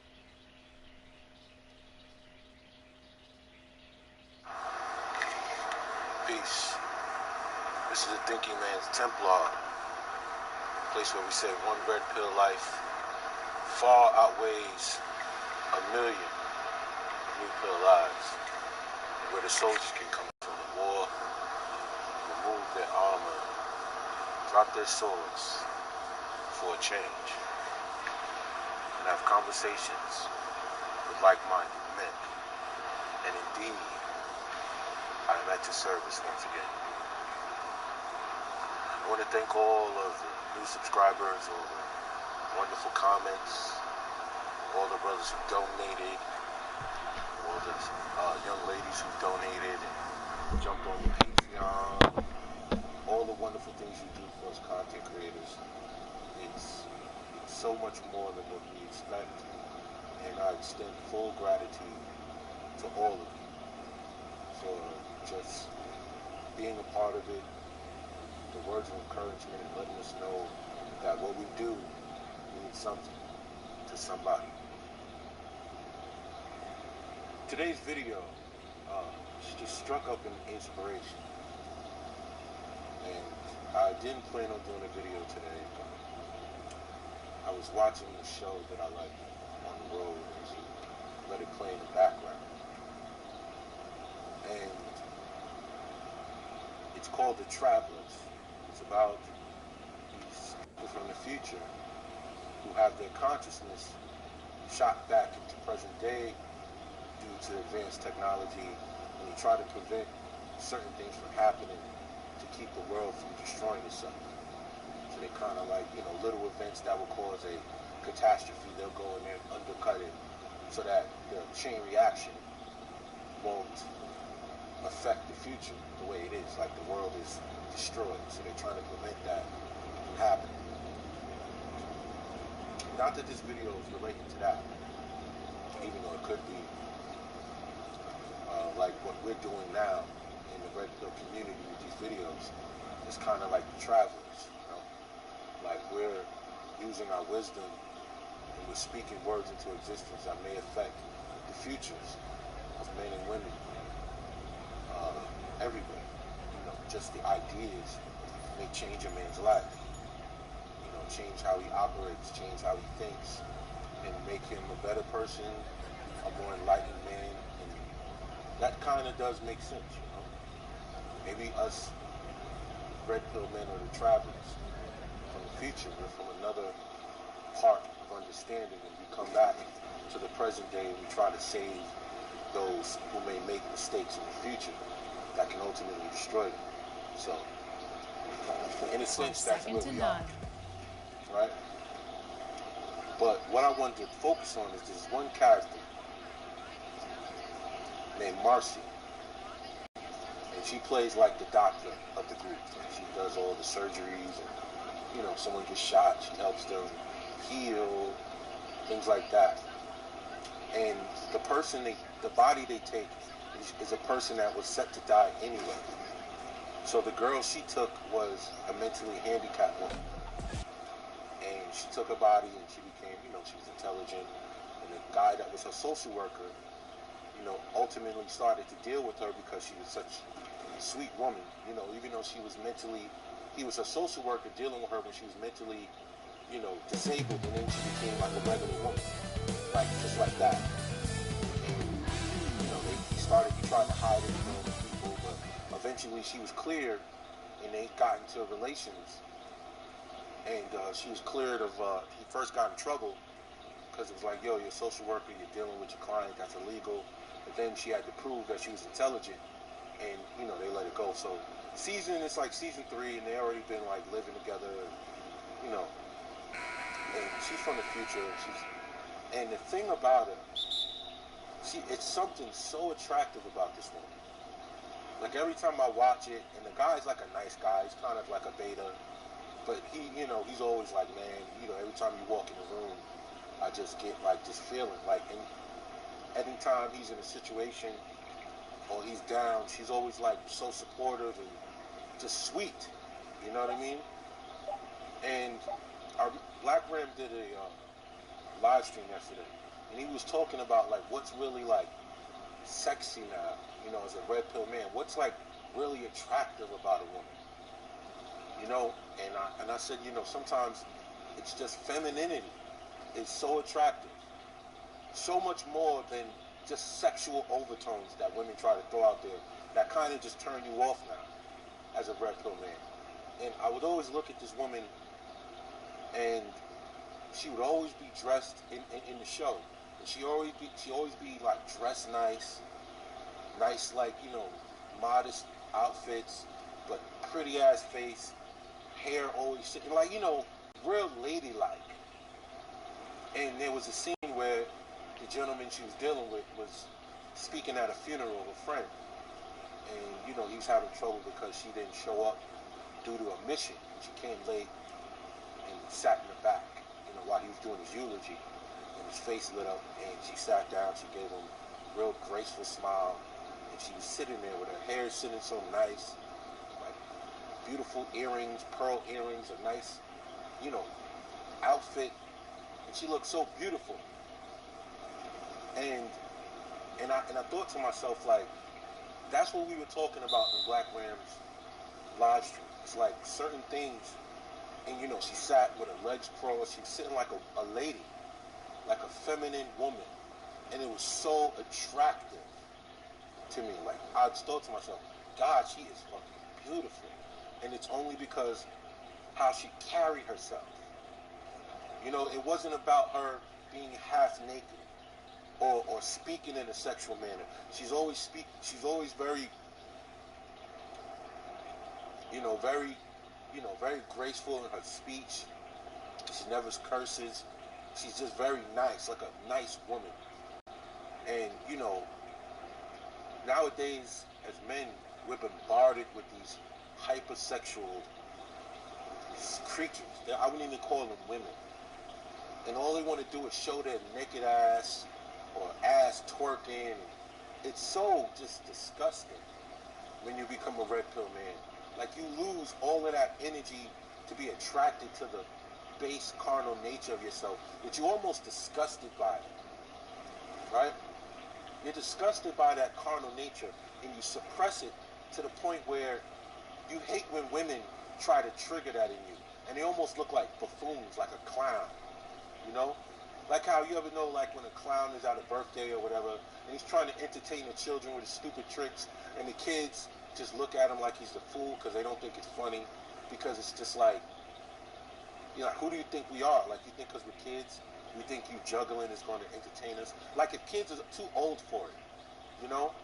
Like a small child, they'll laugh, but an older child is going to look at a clown like an idiot. You know, and that's how red pill men and mature men see women that are over sexualized. He looks at them like a clown, like you're juggling balls, and you're trying to dance and do magic tricks that are dumb, and we're just looking at you, and it's just like a turn on. Like, we just don't want you around us. You know, women that curse a lot. You know, women that, you know, are crass and masculine. It just makes you not want to be around them. It makes you not even sexually attracted to them in any way, you know? And it's a funny story. I was talking to one of my friends.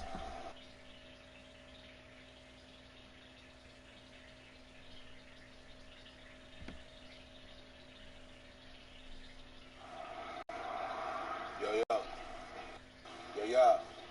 Yo, yo, yo. What up, Thinking Man's Templar? You know. Tell me your name, wicked one.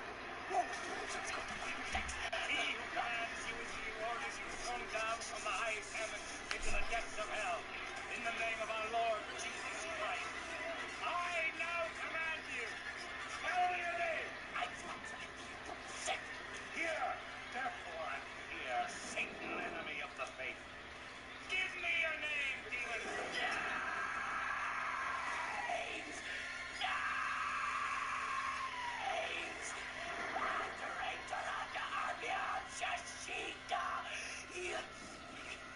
Ancient serpents, depart from this servant of God.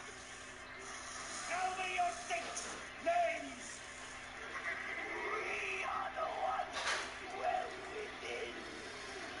But me who shall head but talk in green Abitavid in Roanoke takes a parrot then in you die. Miglio Anablio.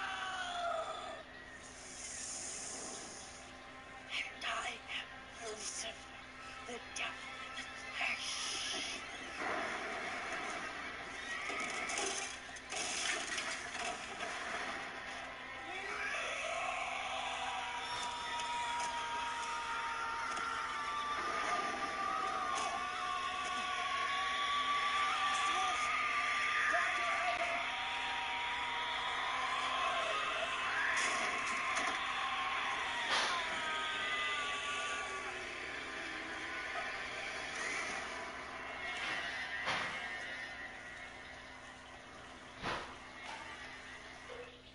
We do invoke Satan. State officials have put up a 10 Commandments monument. Satanists are demanding equal rights. It is out of not only Satanism, but patriotism that I am motivated. Hail Satan.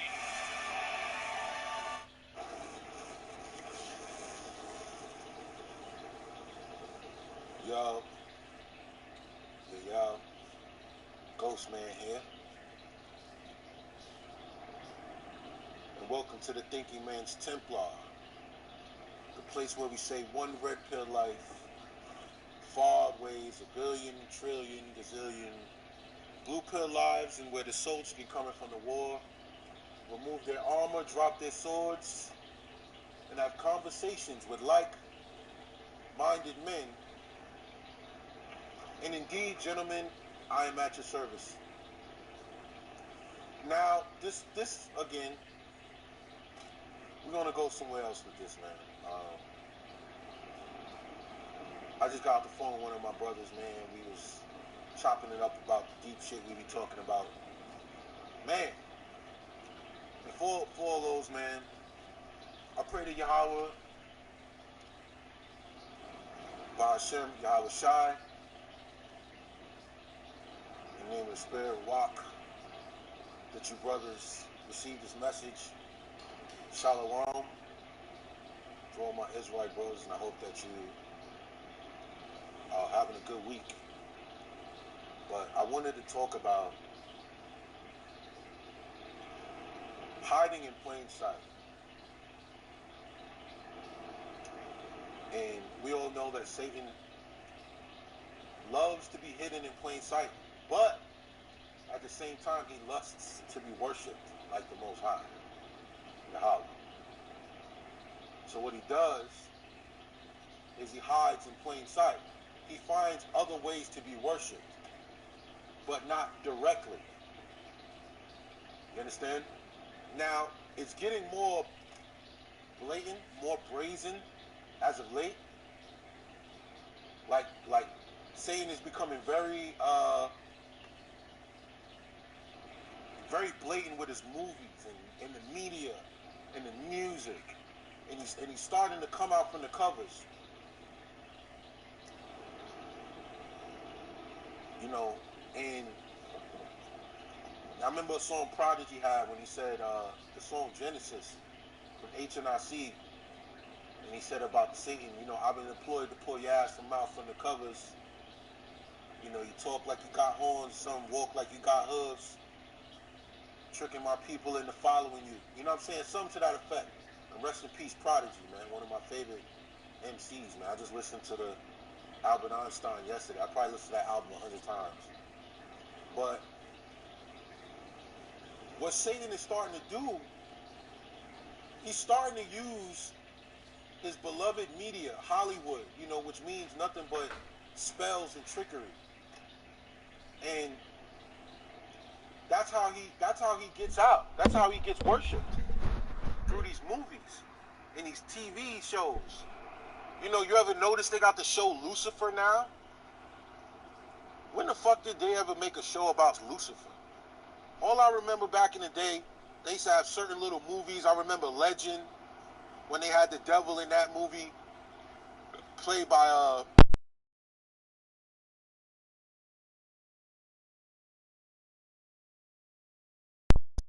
but he played the devil in Legend with Tom Cruise at the end, and he was you know, it's real, man. Like, that was pretty wild to me as a kid. But now, and I remember George Burns. Remember George Burns, that old guy from the 80s? He used to always have a cigar and playing comedy movies, and he was a movie where he played the devil or something like that. You know, everybody, you probably remember George Burns if you're above 30 or mid 30s. You remember George Burns. But, you know, different caricatures of the devil. You know, Hellboy. You know, I see that the imagery is getting a little brazen. It's getting out there. All these superhero movies and the battle between good versus evil. It's just prepping you for the final war between the Most High and Satan and Lucifer and his angels. You understand? The final battle. You know, you got to understand that the people that run the world are wicked. And they believe the Most High is returning for war with a sword. They believe that more than we do. You understand? Why do you think why do you think the United States is worrying about a space force and they're trying to aim all their military towards the stars? Why are they so worried about what's up there? Why are they trying to militarize planets and make all this stuff? You know, it's even said that the world's governments are lining up all their militaries around the place that they believe the Most High is going to return, so that they can fight, even though they know they're going to lose.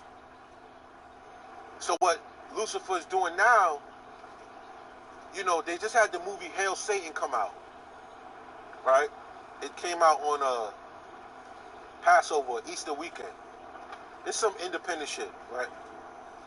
And what they're trying to do, mind you, all these Christian churches are burning down and synagogues and things like that. Think about what that's doing. It's showing weakness on the Christian faith for those who still Christians. You know what I mean? Because Christianity has nothing to do with people that believe in the truth. It has nothing to do with that. It's just a pagan religion, right? But notice how all of these symbols are being destroyed in front of the world. It's going to rattle certain people's faith. People that don't believe in the Most High are going to get their faith rattled in these symbols, churches, crosses, things like that have no meaning. They're just symbols. People are going to get rattled by seeing these symbols destroyed. You see what I mean? And it's going to draw people away from their faith.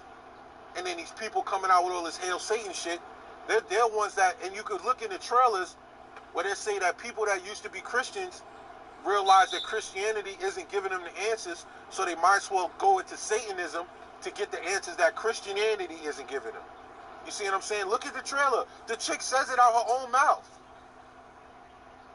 And then people that get rattled, they're going to look at things like these symbols and start to get rattled and feel like maybe they need to believe in Satanism. Maybe that's the answer, because all the media is doing is getting you comfortable with this ideology. Lucifer. They got a show called Lucifer that's on Netflix. Hellboy. Then they got the movie Brightburn that's coming out, which just looks like what they would call an Antichrist or whatever. It's a little, basically, the concept of superheroes to me that's so prevalent now is getting people used to the ideas of angels or ethereal beings. You know, all the media does is prep you for things.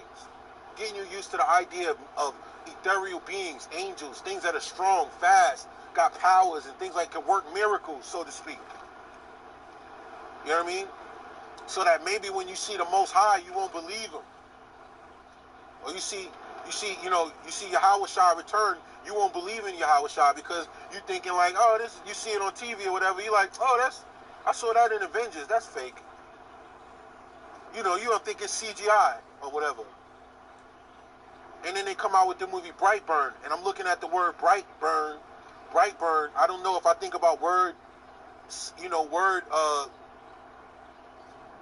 if you think about how word symbolism and how words are related to other words, I think of Brightburn. I think the word comes to my mind is morning star. You know, morning star, Brightburn, like these kind of words, like the illuminated one. You know, Lucifer, and me, you know, light bearer, like these type of terminologies you got to think about, like, why are they coming up with that? You see what I'm saying? It's a little kid that's got the powers of a god, basically. Because all you look at superheroes, you know, Thor was a god, or Superman basically has the powers of a god. From what we would think from a human perspective, we would think somebody that can fly into space and strong and can stop bullets and can fucking, you know, we would think that that's godlike. You understand? From a human's minute, limited scope of understanding, we think that a Superman character would be godlike. But then they come out with a movie Brightburn with another character that's like Superman, but he's evil. So if he's not godlike, wouldn't he be like Satan? Wouldn't the kid be like Satan if Superman is looked at like a god version of a man, and then you have Brightburn, which is a kid that's basically like Superman but evil? Wouldn't that be like Satan or Lucifer? You know, you just got to put the pieces together. It's a lot of symbolism in these movies, man. And that's how Lucifer gets his worship, through movies, through television, through media, music. When you see all these people, Lady Gaga and all these artists putting on all these satanic looking ass shows at the Grammys, and you know, when you saw all of that and they're on stage and it just looks straight satanic, and Beyonce coming out with like crowns and she looks like some type of satanic, you know, just crazy imagery,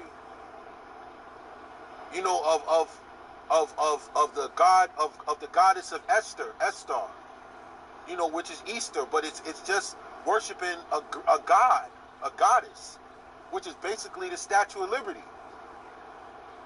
You know what I mean? Esther, the goddess of fertility. You know what I mean? And then you see Beyonce coming out dressed like that with the crown, with the horns, looking like that. That's paganism. You understand?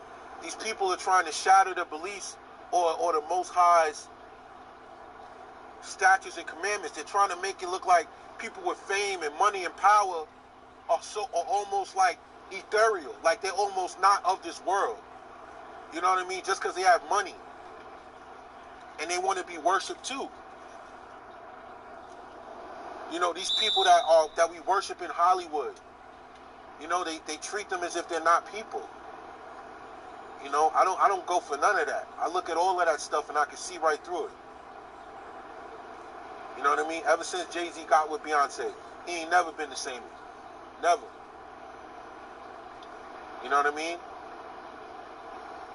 It's like, you got to really think about this shit, man. Like, pay attention. You got to pay attention as a man. Like, for your spiritual faculties, you got to be right in his act. Like, I was talking to my man and he said something ill. Like, before I get to that, I'll say this. Back in the day, you might remember this movie. You ever notice how it's nothing but these exorcism movies about demons and spiritual possessions and all of that? You understand? Because a lot of these things are going to start revealing themselves. And this is how Satan and Lucifer gets his worship. Because he can't come out into the open because he knows he'll have his point to reign freely, but then the Most High will return and it'll be like it won't be nothing for him to destroy Satan because he created him. He could just, it won't even be a battle. So he has to get worshipped while being hidden in plain sight. He has to be out in the open, but kind of like hidden. Like, it's just a movie. It's just a TV show. But the concept is wicked, like something Luciferian. So you'll kind of, when you go to these movies and you're watching this stuff or you're listening to this music, you're worshiping Luciferian concepts and you're conceptualizing these things, but you're not really outwardly doing it because that would draw you away. Outside of the people who are straight up Satanists, who are dropping movies called Hail Satan, it's out right now. It came out on Easter or Passover, which is crazy. Motherfuckers getting real bold, man. They getting real bold with this shit. If you really paying attention, like I remember, like I said, I went to see the movie back in the day, The Exorcism of Emily Rose. Like, I stopped going to see movies like that. Like, I used to like seeing Rosemary's Baby and Exorcist and stuff like that. And I went to see Rosemary's Baby, and if you remember, it was a point where the girl was at the height of her possession, like contorting in her back and walking on the walls and crazy shit like that. And that stuff you're going to have to get used to seeing too. When people are, because a lot of people are demon possessed. You understand? And I'm going to tell you a couple little stories. And this is stuff me and my man was talking about. I went to see Emily Rose, right? The Exorcism of Emily Rose. And at the height of her possession, she started going crazy, whatever, and she jumped out the window. And she ran into the barn, and everybody came into the barn to run after her. And the preacher was trying to get her to identify herself, like, who are you? Like, what demon are you? Right? And instead of saying what demon she was kind of like, I'm not no regular demon. I am the demon. I am the, I'm Satan. You know what I'm saying? And she started saying all these names like Beelzebub and da-da-da. She started running down all his names. And everybody started getting wild scared because they realized, oh, shit. Like, this is Satan possessing her. And she backed into the darkness, and they had this scene where she backed into the darkness, but only her eyes were glowing. And it was so wicked, it scared the shit out of me back in the day. Like, I literally came back to the crib and was, like, uneasy. Like, damn, what did I just watch? You see what I mean? Like, movies like The Prophecy. Remember that movie, The Prophecy? About the fallen angels going to war? With, like, Gabriel and Michael. And they were really warring in town with these small town people. I think they had like 3 or 4 of them. I don't know how many sequels they had, but the movie The Prophecy. And if you remember The Prophecy, see, I watched a lot of movies and I remember everything. Like, I never was a big weed smoker, so my memory was like crazy, right? So, in the movie The Prophecy, there was a scene, and I think Christopher Walken was Michael. Yeah, Christopher Walken. He played like the evil one that was trying to bring war. You know, raise the devil and all that. And there was a scene when one of the humans that was trying to like fight or trying to protect people, Satan came to him in a human form, or what you would call a human, and started talking to him. And the dude was kind of like mouthing off like, yeah, whatever, da da da, but and then he told him who he was. And then he, you know, the guy looked like a serpent, kind of. He had like a hoodie on or whatever. If you remember that movie, it was real creepy, man. And the dude, after the conversation and Satan let him know who he was and he walked away, the guy was like leaning up against the rock or whatever and just like, he was so terrified because he just realized shit was real. Like, oh, when he reveals himself, everybody's going to be shook.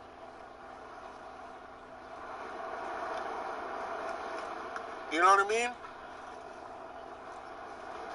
Because he's been hidden in plain sight so long, he's going to get sick of it. He's just going to be like, you know what? I'm tired of this. Whatever. You know, there's not enough people worshiping me. Because remind you, he's very arrogant. His arrogance is what destroyed him and got him casted out of heaven. He was arrogant. You know what I mean? Because he was beautiful. He was, you know. And he wanted people to acknowledge him like, yo. You know what I'm saying? So, yeah, he going to go through the movies and shit like that. Like, you got to really pay attention to this stuff, man. So, what my man Reggie was saying, let me get to that. So, what my man Reggie was saying was like, yo, you know, a lot of people demonically, like he was watching, if you watch Game of Thrones or watch any movie where they start chanting or saying spells or things like that. He said when he was watching Game of Thrones last night and the Red Witch was saying a spell, he muted the TV because he didn't want that spell being said in his crib. He said, I don't know what you're saying. I don't know if it's real or not. It may be some real shit and you just not saying it. I don't want it being casted out into my crib. I'm going to mute the TV. And that really messed my head up because I was like, yo, think about all the movies where somebody's doing something wicked and they're just saying a bunch of, oh, they go to what all you all got away, hold up. And you thinking like, damn, what are they saying? Like they could be casting spells using the media and the TV to cast spells into your house. Think about how television, you know, influences people. It's the main conduit of getting out signals. You know, and if they casting spells, maybe that's why there's so much demonic force running around and rampant in people's homes and in their houses and in people, is because they're getting spells casted on them through the TV and they don't even realize it. It's opening up a vessel for demons to lay possession into them. And they don't even know why. You know, everybody's got the Jezebel spirit. I mean, look at all these women on TV. Full of the Jezebel spirit. And they out there singing these songs and these sonnets like a banshee. You understand? They're singing these songs and people are listening to the songs and it's like they're getting overtaken by a spell of the Jezebel spirit through music. Like a siren.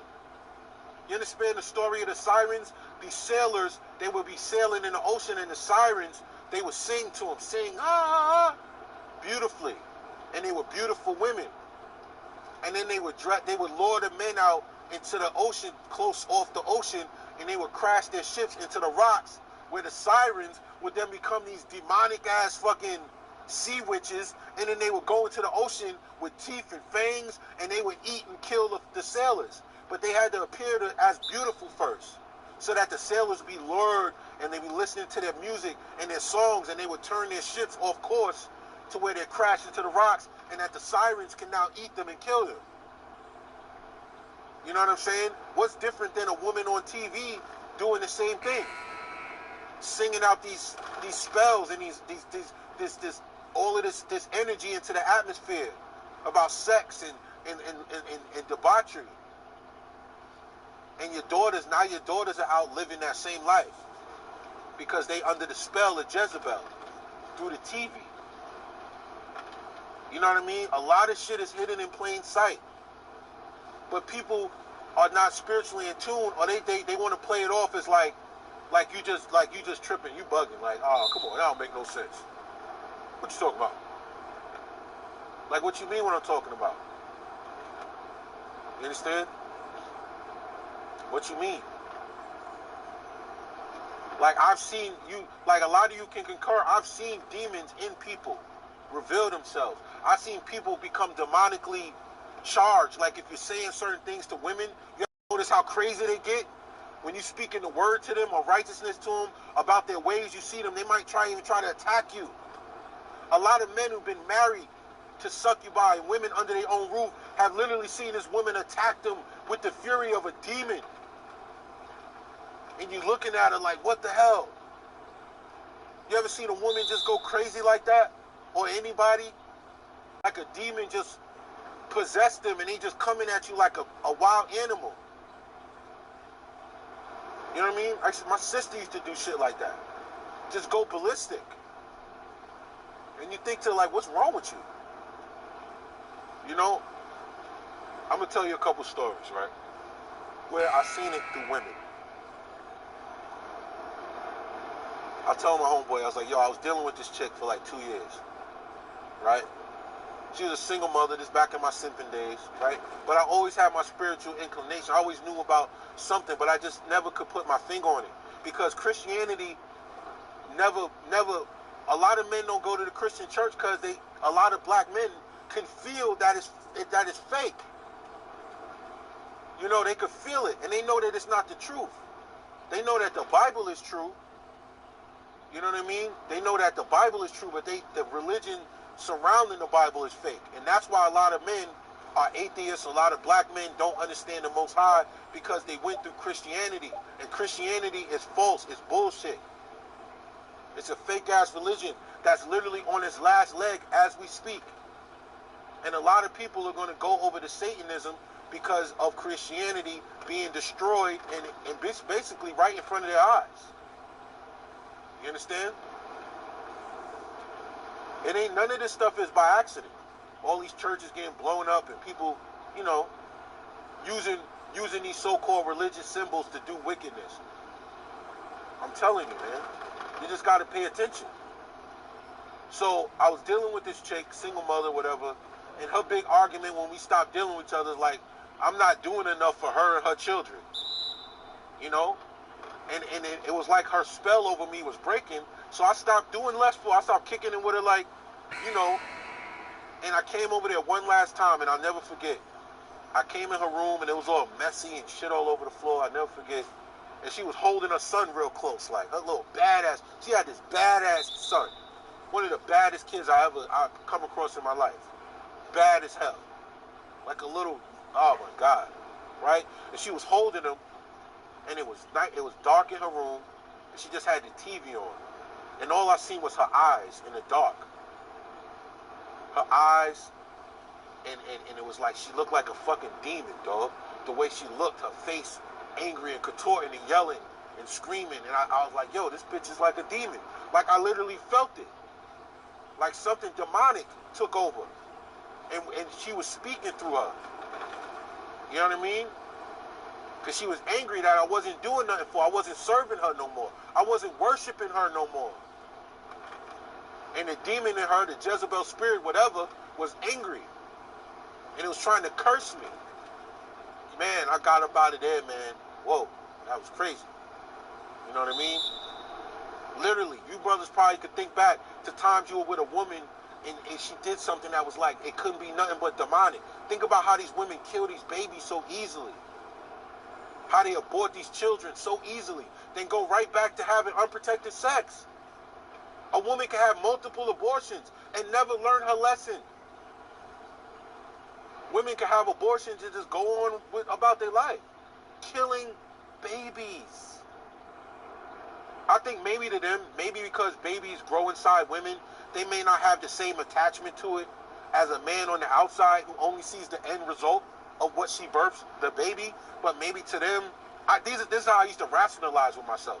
Like maybe to them, because it's just growing inside of them and it's kind of like a part of them, they don't have the same attachment to it or something like that. But then I thought about it like maybe because it's a part of you and it's coming from the spirit realm and manifesting in your body, you would have an attachment to it. You understand? And I always thought like that, like maybe they're doing their job to prevent righteous people from being born. They're preventing righteousness from, manifesting itself. They don't want the Redeemer to be born. Lucifer doesn't want a lot of righteous people on the earth. You see what I mean? Maybe these wicked ass succubi are doing his bidding by aborting all these children so that it'll be less righteous people walking. I don't know. Maybe just a theory. But they're doing his job. They're doing his bidding. I know that. Maybe the Messiah will return through one of these women.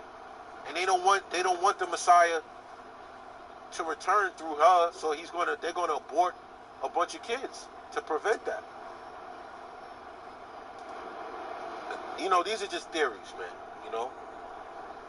But I know my theories are rooted in like some certain levels of understanding.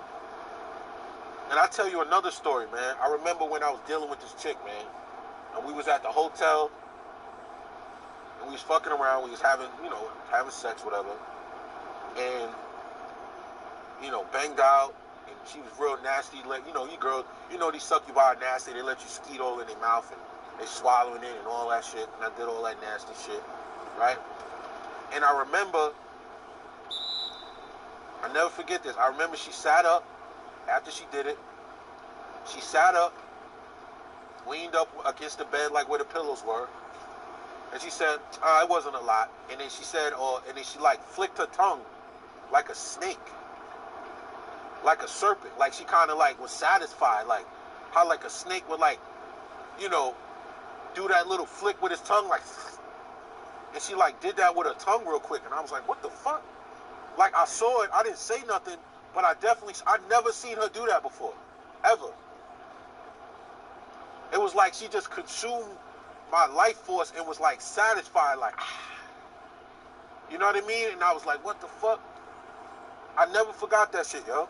Like that shit will show in little instances in people, man. If you just pay attention, you just look and you look at their eyes, you look at how they, especially women who are turned out and they're living like a life of whoredom.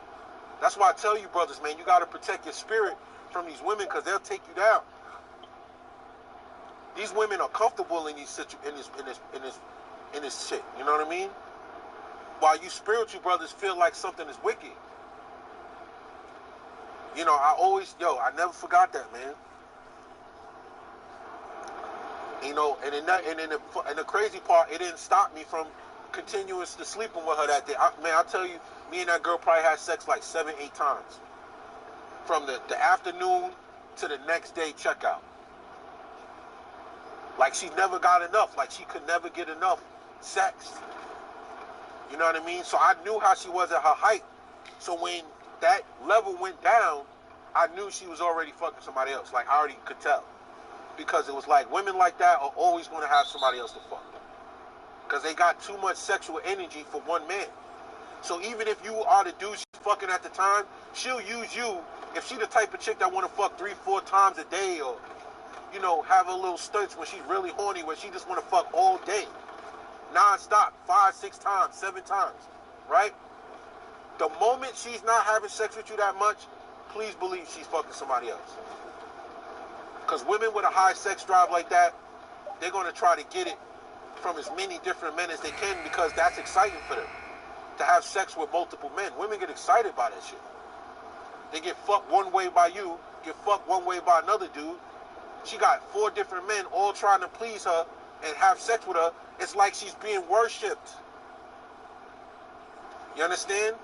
She's being worshipped. The Jezebel spirit is being worshipped by multiple men. You understand? Multiple men are worshiping the Jezebel spirit. When these women go over sleeping with multiple dudes, she's getting worshipped. These men are trying and pushing and breathing to sleep with her and giving her their life force. And it's like you're worshiping at the altar of her sex. Please hear what I'm saying to you. Sit back and let that marinate in your brain. Demonic forces running loose right now. People are worshiping these things without even knowing it. You think of music, you think of hip-hop, how it's all about I got this, and I got that, and I got this, and I got that. When one of the commandments tell you not to covet, not to be jealous, not to worship what other people got. Isn't that coveting some shit?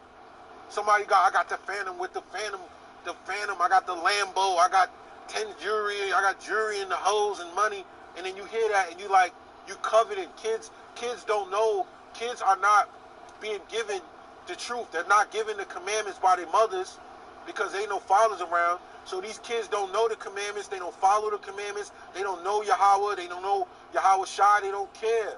So they're gonna covet these things. They're gonna covet, material items, and they're going to be they're not going to care about being debaucherous. They're going to be that because there's no spiritual fort protecting these children.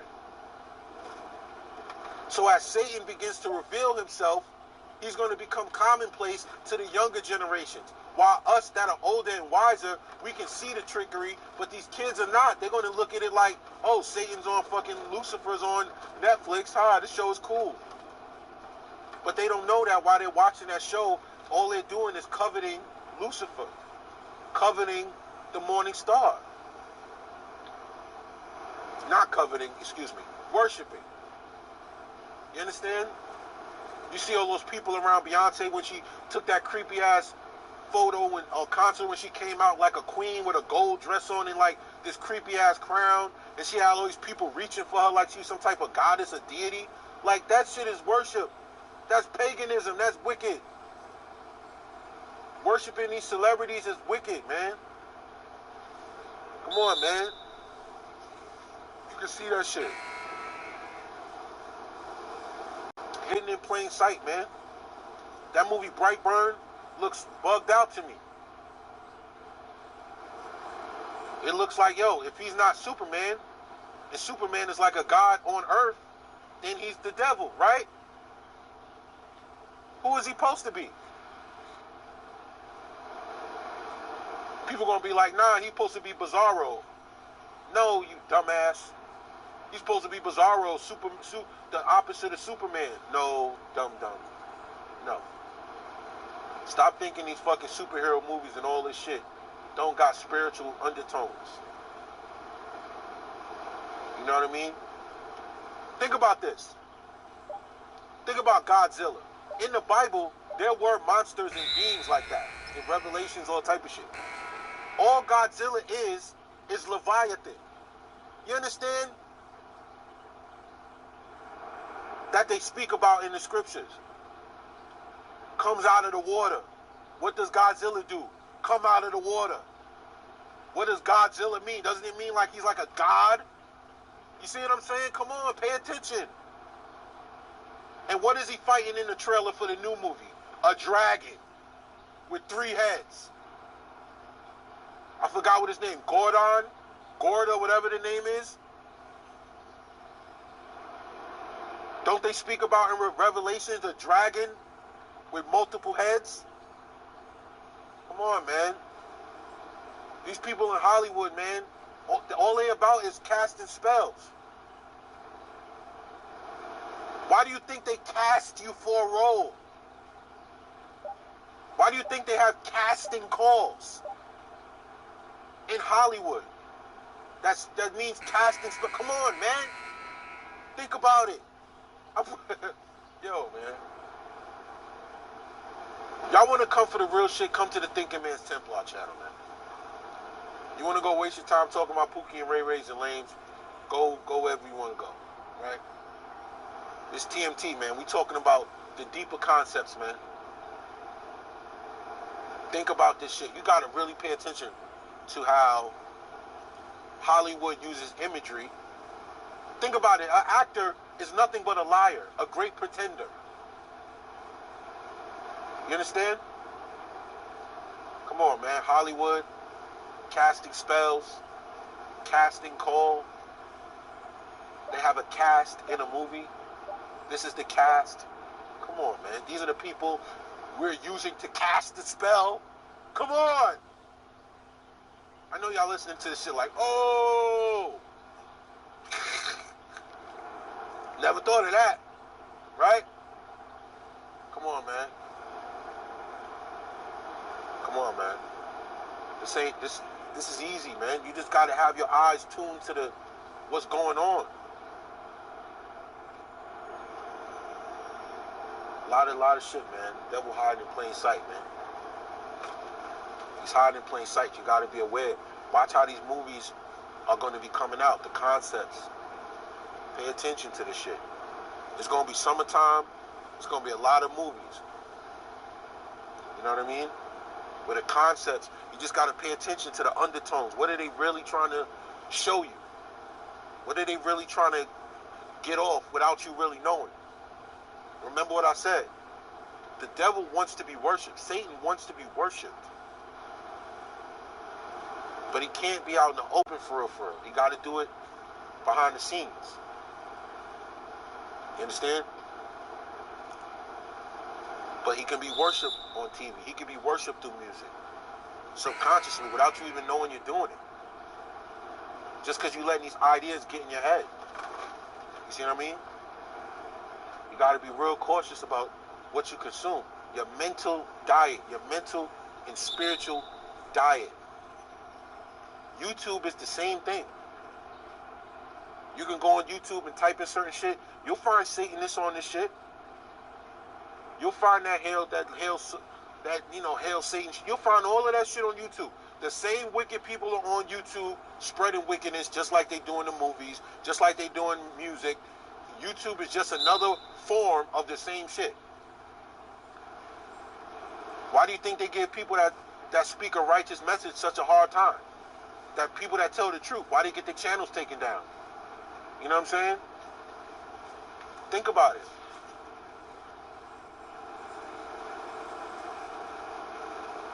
Everything has to have some type of... Everything that succeeds out here, everything that's pushed to the forefront. It's all about war. Everything's about a battle between good and evil. You ever notice that? Some pending doom that's coming that they got to pretend to get ready for. Avengers Endgame. Come on. What are they trying to tell you to get ready for? Every fucking movie. There's some evil that the hero has to get ready for. That's coming. It's coming. Game of Thrones. Winter is coming. We got to get ready. The evil's coming. They're coming. They're coming anytime. Any day now. That's the message you're trying to get out. Something's coming any day now. And you got to be ready. It ain't about racism, man. When people try to throw racism on the table to show what is going on out in the world, no. It is good versus evil. Period. Good people fall into all categories. Evil, wicked people fall into all categories. It's wicked people versus good people. It's evil spirits, evil entities versus good spirits and righteous ones. That's how the world is tuned. Everything else it's insignificant. If a cop shoots a brother, right, for no reason, you don't think that was demon possession? You think that racism is rooted in skin tone? No, it's wickedness. That's wickedness. That's wickedness. Destroying wickedness, doing this, what wickedness does. It's taking your eye off the bigger picture when you think about race. No, just think about good and evil. Evil is running the world right now. So evil is what's going to be propagated and promoted. And you have to pay attention to what you're seeing. Everything seems to be undertoned in some type of wickedness. You can feel it. You can feel it in your soul, man. You can't feel it. I can feel it in my soul, man. Literally. It's all around you, man. I want you brothers to at least have the wherewithal. Keep your antenna. Why do I think what I keep saying? Cover your six. Cover your six. Cover your six. Be aware. Keep your head up. Keep your eyes open. Pay attention. Watch your back. Get your brothers to watch your back. That's all I'm saying. Open your eyes.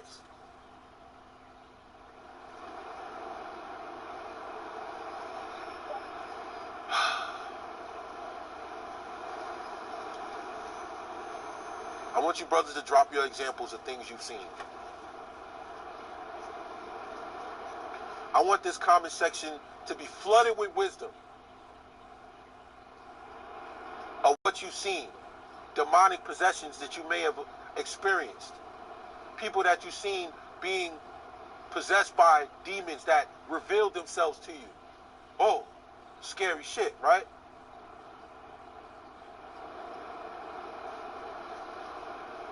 Like when that girl was in her crib with her son, and I seen her eyes light up and how she was, I'd literally seen the demon in her, man. God, listen, the red pill, and shout out to MGTOW Professor for this one. There's another good brother you should check out, MGTOW Professor. He said some real ass shit. He said all the red pill is you being able to see the world through the Most High's lens. That's all it is. You can see evil, wickedness. You can see it now. If you choose to partake in wickedness, that's on you.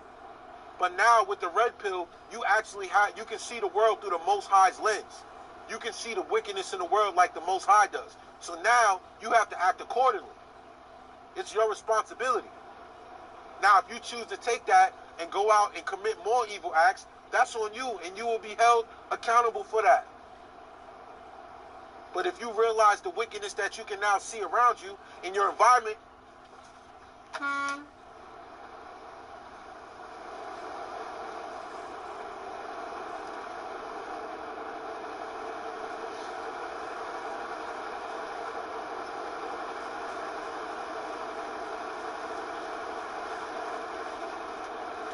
some dumbass motherfucker just cut me off, yo. I was so angry for like 3 seconds, 4 seconds, I just got quiet. That's why I rang the horn, because I just wanted to let him know, like, you asshole. Why you gonna cut around me to cut around another truck? Yo, let me tell all y'all this that's listening. This might save your life. Never pass a truck on the right. You understand? Never. You know how many people's lives I save every day when they try to pass me on the right, and I have to kind of maneuver the truck so I won't crush them up against a wall? Like, do not pass a semi-truck on the right unless you want to die. That truck cannot see you. If he decides to go right, he will smash you up against a wall, a median, whatever it is, and you will die. If you're going to pass a truck, pass on the left hand so I can see your monkey ass through my rearview mirror. Point blank, period. It's hella blind spots on the truck. I will not go to jail. Facts. You understand? Anyway, sorry about that. That really pissed me off. Like, I really be out here, this shit is not a game. That's why I try to do videos while I'm driving, so I concentrate, but it helps me pass the time, and I'm just kind of in the zone, and I'm driving chill, you know what I'm saying? It just helps me kind of just relax, because it's very nerve-wracking driving these trucks sometimes, where people driving like assholes. Ask any truck driver, they'll tell you in the comments, they know. I really lost faith in people driving 18-wheelers. I really realized how stupid people are. Like, damn, human beings are dumb. For the most part. I see people on their phones all the time doing dumb shit. Dumb shit. I'm way up. I could look down in your car and see you fucking with your phone, trying to drive, look up, look at your phone, look up, down, look at the road, look at your phone, while you trying to text and, like, yo. Come on, man. I get away from the matrix. I get off the grid. So I get to get away from people. And when I come back and be around them again, I'll be like, damn, motherfuckers is stupid. Maybe it's all this just wickedness, you know what I mean? Social media and all of that. That's another tool Satan is using to control people. control their minds, control their, you know, the imagery, the things you, come on, man. You're sitting there watching porno all fucking night, watching these demonically possessed ass women getting fucked by other demonically possessed motherfuckers, looking in their eyes and shit. These dead, soulless ass women. They ain't nothing but lumps of flesh. That's it. These women ain't got no spirit. Y'all dudes out here, man. Yo, listen. Let me chill. Y'all dudes out here talking about fucking Jezebels and harlots and hoes. Y'all niggas ain't fucking women. You're fucking lumps of flesh. Lifeless. Soulless. I think Black Ram said some fly shit in his live stream. They're just automatons. Fleshly automatons. That's all they are. Huh? That's crazy, man. That's some ill shit. When you really think about it. When you fucking these little broken ass women, all you doing is laying with a hunk of flesh. With no spirit. With nothing but bad spirits, actually. Demonically possessed. Demonically possessed. Looking to pass these demons off. I'm telling you, when that girl gave her head, she swallowed my shit up, dog, she flipped her tongue like a goddamn snake. Her tongue went up and down real quick like a snake would. And she leaned back like she was satisfied. Like, ha. Like, what the fuck? Like she just drank some ice cold vitamin water, yo. After running for 10 miles. Like,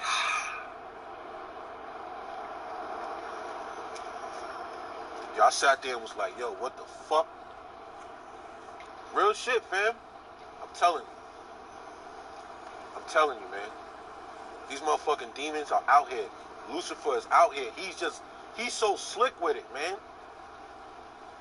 Hollywood is some shit, man. You gotta really start taking your mind out these movies, this imagery, because this shit gonna start getting real extreme. I'm telling you. They dropping movies on Easter called Hail Satan. They got shows called Lucifer, movies called Hellboy, coming out over and over. Everything's about a superhero or somebody who seems like an angel. Then you got the other side now, the wicked side. All-powerful, evil, demon motherfuckers coming out of the sky. Why every fucking Marvel movie, the bad, evil people always coming out the sky?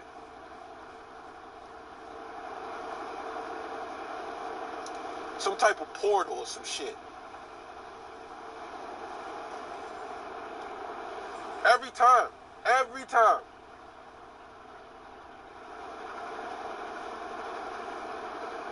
They just coming out of nowhere. They just come out of the sky, some type of light beam or some shit. You know, you just gotta pay attention to a lot of this craziness, man. A lot of this imagery out here. I know a lot of you gonna be like, man, I see that shit too. You know? It ain't just feminism and shit being pumped in these movies, man. It's getting you like, it's numbing you to like seeing miracles or works of God or things that only an angel would be able to do, or somebody who's been touched by the divine. They're getting you numb to this kind of shit. And they're getting you numb to evil as well. You see what I mean?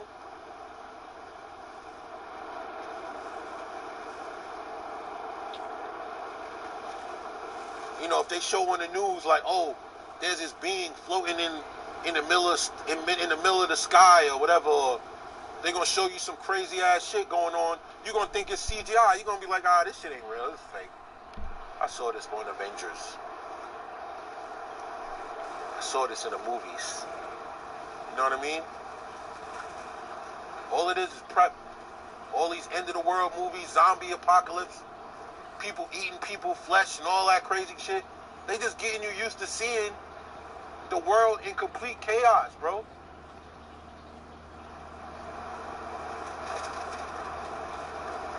Everything leads to zombieism. It doesn't matter what it is. All zombieism is demon possession. A hunk of flesh that's only driven by carnal desires to eat and consume. That's all a zombie is, dead. What do you think these women who go around fucking 100 dudes in pornos and in the streets is doing? They're just zombies. Demonically possessed zombies following carnal imperatives to consume or to follow or act out a sexual desire. That's it. A hunk of flesh. I want you brothers to cover your six, man. I really care about y'all. I don't want y'all to get these mixed messages on this fucking bullshit ass YouTube and get yourself lost, man. You know? In the name of Yahweh, Ba'ashem, Yahweh Shai. We wanna keep our righteous path going, man. Let's stay strong. Let's stay vigilant. Just a thinking man. Thinking man's Templar. I want you brothers to think, man. Listen to this video running back. Go watch, see what's going on. You're gonna see it. Like, oh shit. Look at that trailer for that movie Brightburn. I might even add it to this video. Just so you can kind of see it and be like, oh shit. Huh. Who's that, Lucifer? Who the fuck is this kid? You know what I'm saying? It ain't DC. It ain't nobody else making the movie. So it ain't Bizarro. It ain't got nothing to do with comic books. It's just some evil-ass little fucking demon kid. That you, because you watch so many superhero movies, you identify him with Superman. You see what I'm saying? You watch so many fucking superhero movies that when you see the Brightburn trailer, you automatically think Superman. Like, oh, this is a Superman story. Really? Is it? Is it really? Or maybe it's a story of a little devil, Satan, Lucifer type motherfucker coming out to the open. That's all I'm saying. It's a thinking man's Templar, man. I want you brothers to be safe. Hold your fort down, man. Peace.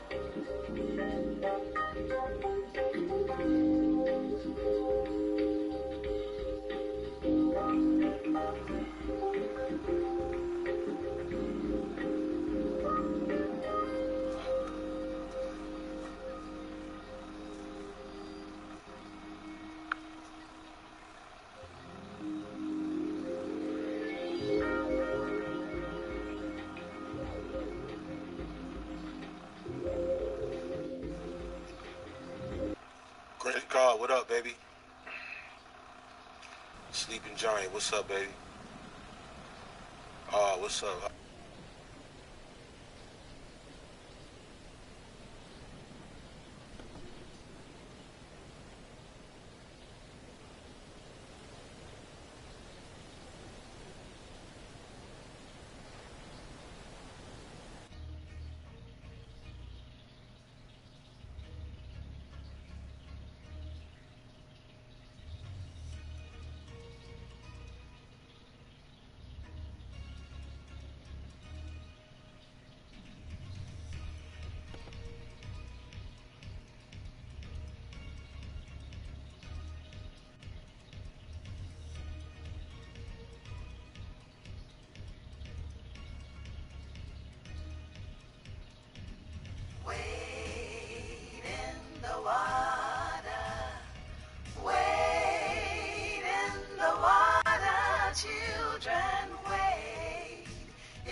Trouble the water. The leader looks like the Israelite.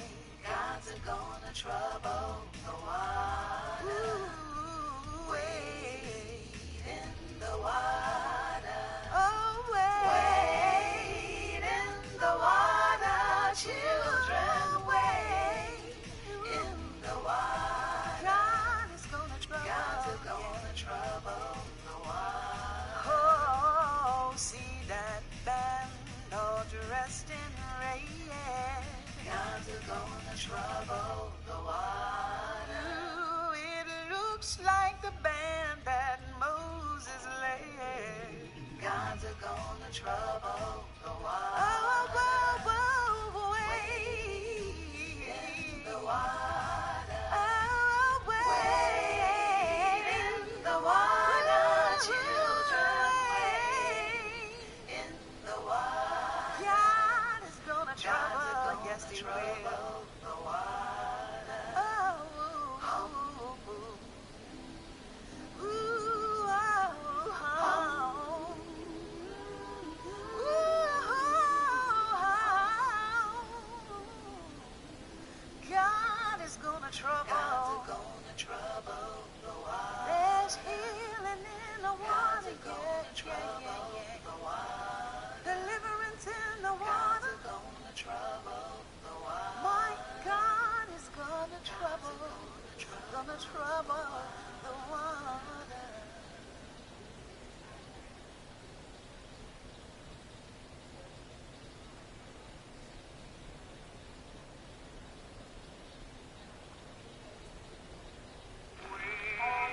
the community was giving the feedback on. I feel like they kind of took that and pretty much improved everything. Dribbling has been a big thing, and this year I feel like there's a lot more that you can use and you can explode off of, which has been big. With the way the dribbling is, I think the guards will return, especially since we have a decent bash count now. Peaceful music. I feel like defense was definitely something they put a lot of time and effort into, so I'm excited about that. Defensively, you feel like you're allowed to get stops. You know, the first year we couldn't really get stops, which is this year it's completely different. Oh, he read that. The community, I love the new features, the alley-oop and the contact dunks, and I think it's great for the game. It's a new skill level. This year it feels like it's a little bit more toned down, and you actually have to time them with the new meter, which I think people will like. Green bean. I'm not gonna talk too much. I got to play with Kyrie and Steph, and oh man, some of the badges too that, you know, I'm not sure if I can say it or not, but some of the badges too that I've seen is like crazy. Like it's some crazy stuff, man. I'm really excited. What's the one that Steph got? I think it's called Chef. That badge is. Appreciate you. Oh, there's so many different controls this year, so it's just gonna be a fun time. I feel like it's gonna be.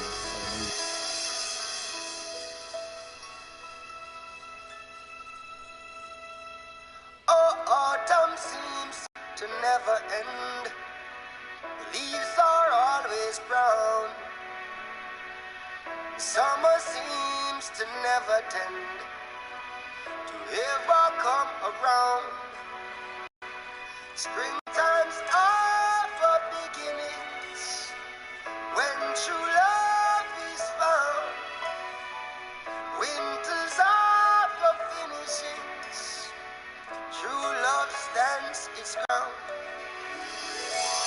Now I hear no happy songs, the birds have all gone south. Bright green pastures drying up, and plenty turn to drought. Life is full of ups and downs, the carousels of love. Good times, bad times, smiles and frowns. Don't give up on me.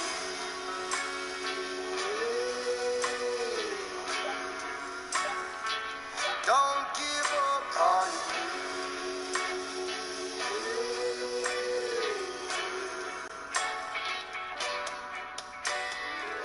Time flies by while having fun. It's all gone in a wink. And now the days feel more like months. Don't know what to think.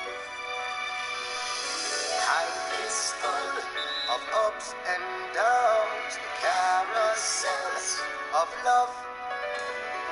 Good times, bad times, smiles and frowns. Don't give up on me.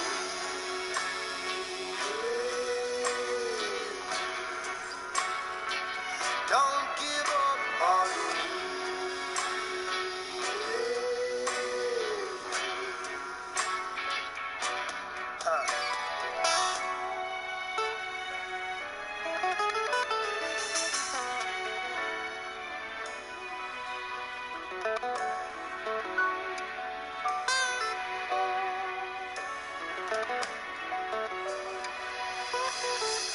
Time flies by while having fun.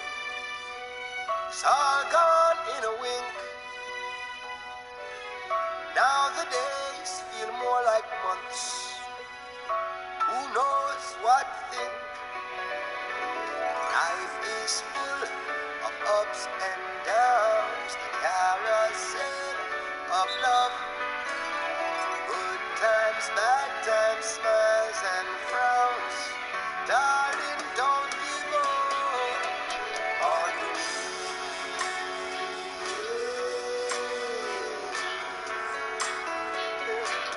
Oh, on me.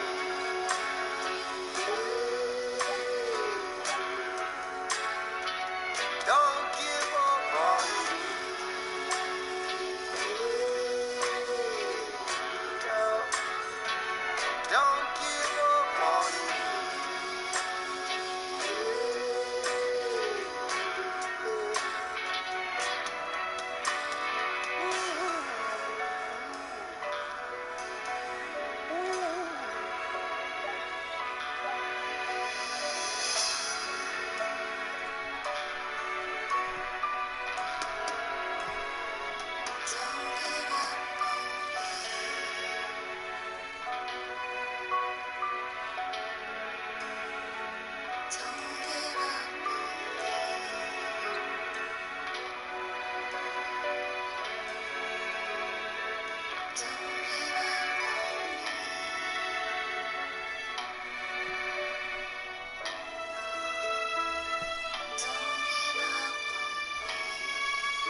fella way, oh me lo malo.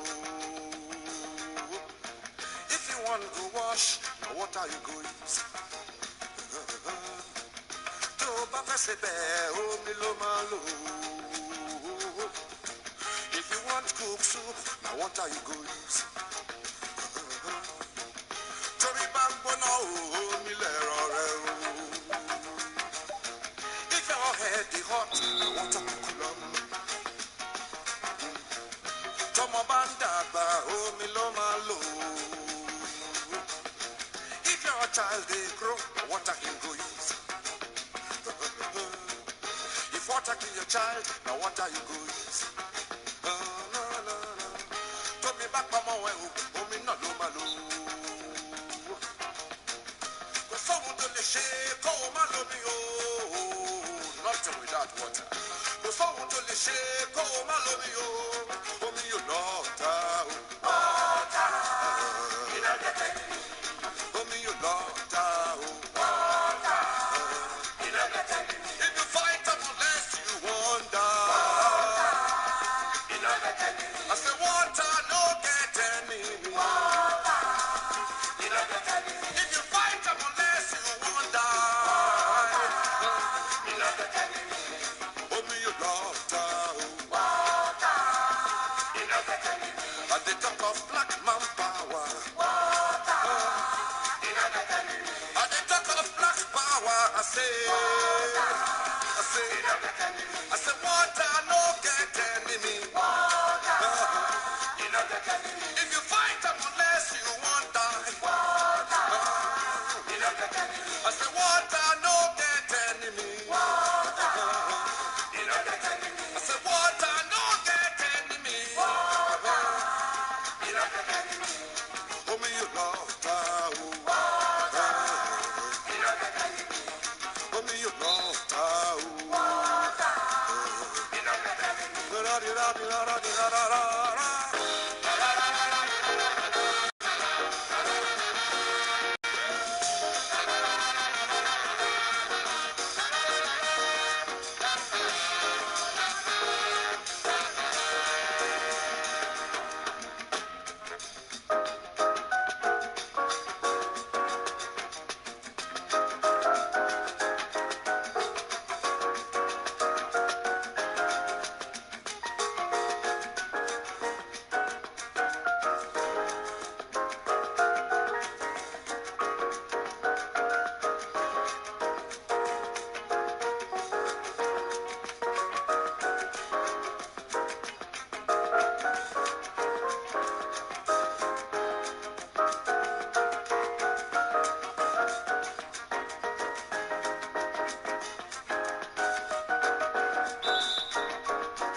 I didn't get no sleep at all last night. My shoulders were as heavy as lead. I felt something was just not right. I had to roll a little spliff for my head. So I took a walk inside, talked to myself, trying to ease these pains of mine. Oh, Jah give us strength. And if I egg natty in the red, and if I egg natty in the red, Rasta in it, egg natty in the red, and if I egg natty in the red, yeah.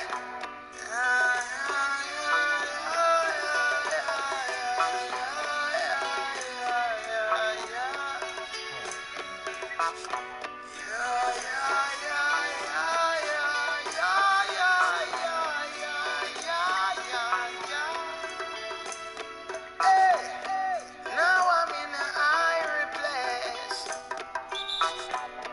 Now I'm in an irie space. Now I men can meditate. Free ourselves from all that hate. Now I'm in an irie state. Now I men can meditate. Free ourselves from all that hate.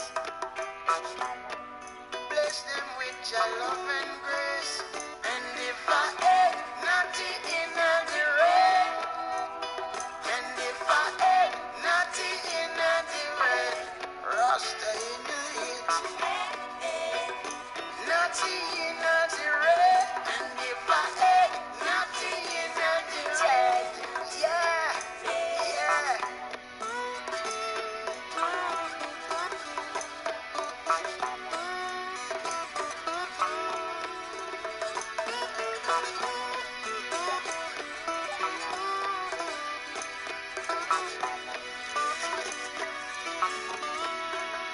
Hey, I didn't get no sleep at all first night, no. My shoulders were as heavy as lead. I felt something was just not right. I had to roll a little sick for my head. Yeah. So I took a walk inside, talked to myself, free out from this frame of mind. Oh, Jah give us strength. And if I egg natty in the red, and if I egg natty in the, come on man, and if I natty in the red, and if I egg natty in the red, yeah, yeah.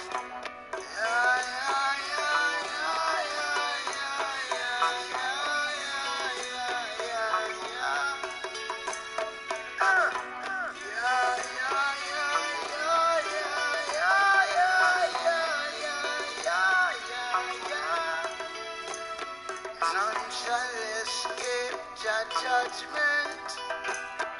Jah judgment's gonna call on you. Red eye, red eye, red eye, red eye, you're gonna turn to blue. None shall escape Jah judgment. Jah judgment's gonna fall on you. Red eye, red eye, red eye, red eye, you're gonna turn to blue. Yeah.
Jah will be waiting there, we a shout. Jah will be waiting there. In this world of calamity, dirty looks and grudges and jealousy, and police where abuse them authority. Media clowns when I know about variety. Boom, the youngest veteran I go murder them slow. Ragamuffin sent to call me from the bush bungalow. When I watch it make a clear out, my voice now figure out. Emerge from the darkness with me big blood to glow. Me hammer them a slam and spectate again now. Some boy could have big like Bam Bam bigger now. Bust off trigger finger, trigger and then trigger now. A two gun me up and bust them in a stereo. Cause I got to keep on walking on the road to Zion, man. Hey, we got to keep it burning on the road to Zion, man. Clean and pure meditation without a doubt. Don't let them take you like who them took out. Jah will be waiting there, we a shout.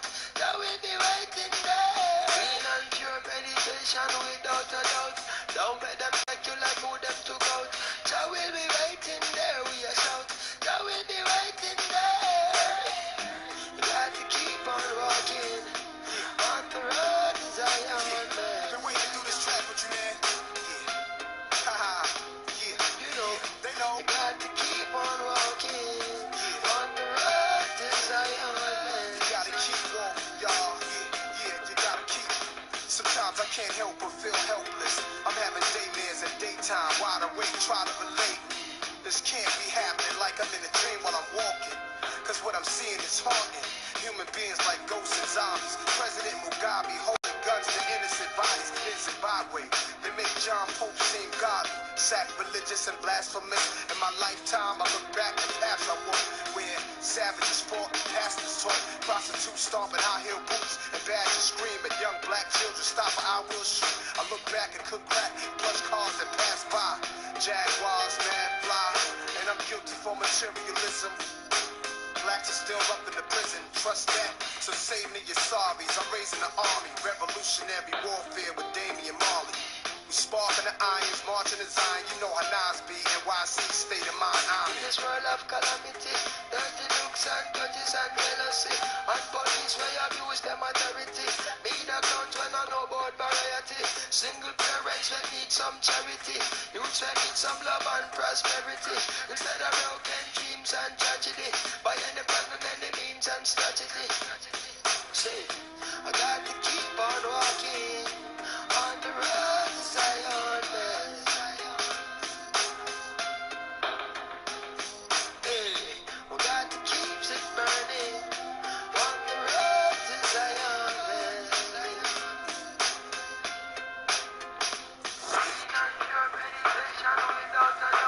Don't let them take you like who them to go.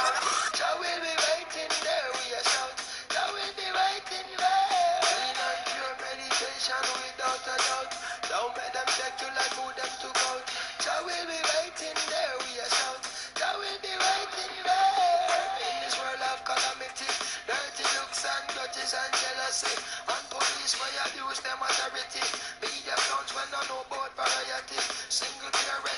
some charity. Youths will need some love and prosperity. Instead of broken dreams and tragedy. By any plan and any means and strategy. Instead of broken dreams and tragedy. Youths will need some love and prosperity. Instead of broken dreams and tragedy. By any plan and any means and any strategy. Hey, say, you got to keep on walking on the road to Zion, man.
I be lady, yo.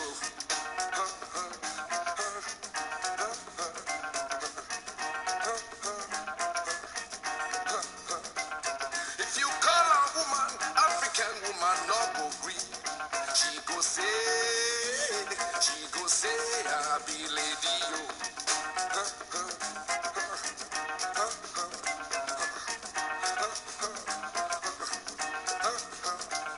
If you call a woman, African woman, no go green. She go say, I be lady, yo. She go say, I be lady. She go say, I be lady, yo. She go say, I no be woman. She go say, I be lady, yo. She go say, my cat woman, now woman. She go say, I be lady, yo. She go say, my cat woman, now woman. She go say, I be lady, yo. She go say, my cat woman, now woman. She go say, I be lady, yo. She go say, I be lady. She go say, I be lady, yo. She go say, I be lady. She go say, I be lady, yo. She go say, I be lady. She go say, I be lady, yo.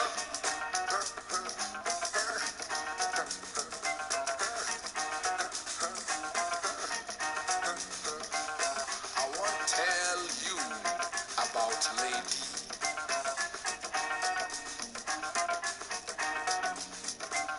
I want to tell you about lady.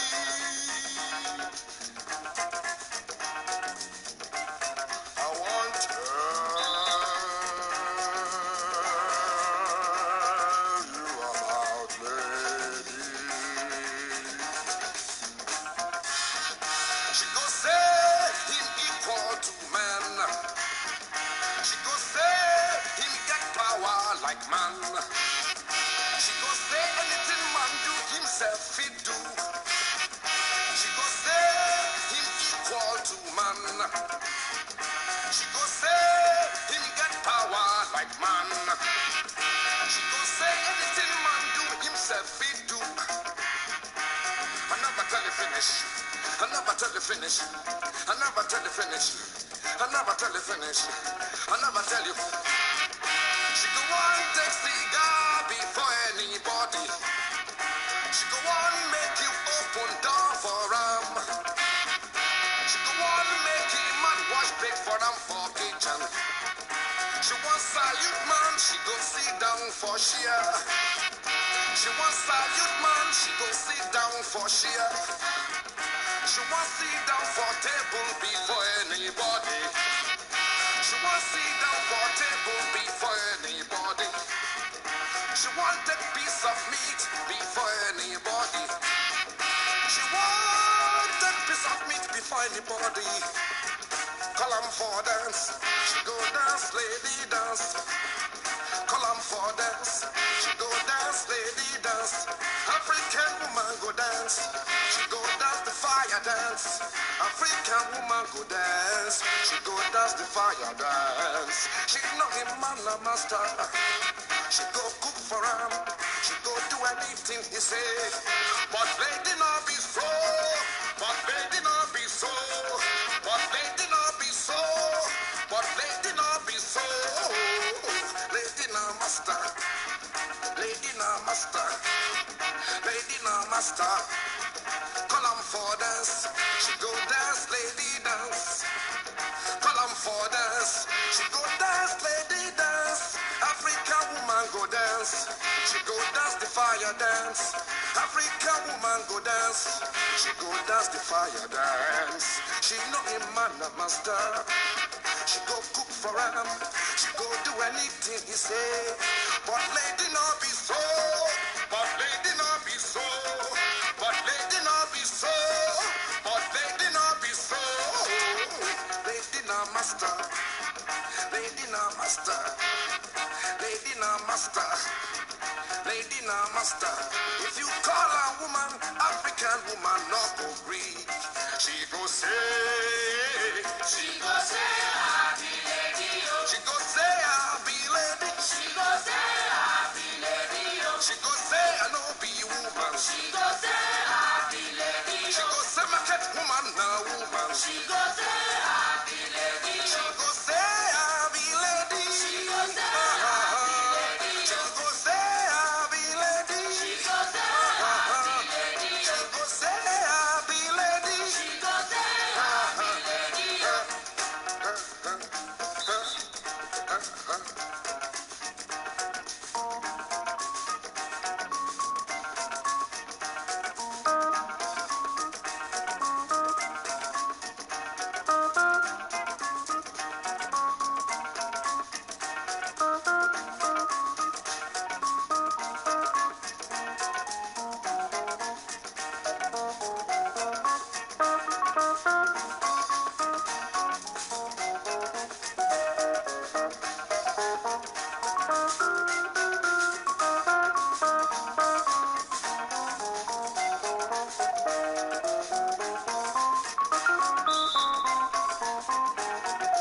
dreams are shattered and scattered amongst debris. Separation or art and still they laugh and dream of a mansion above the earth. No one to speak up on their behalf. Now tell me, do they stand a chance where there's more food than mouths to feed?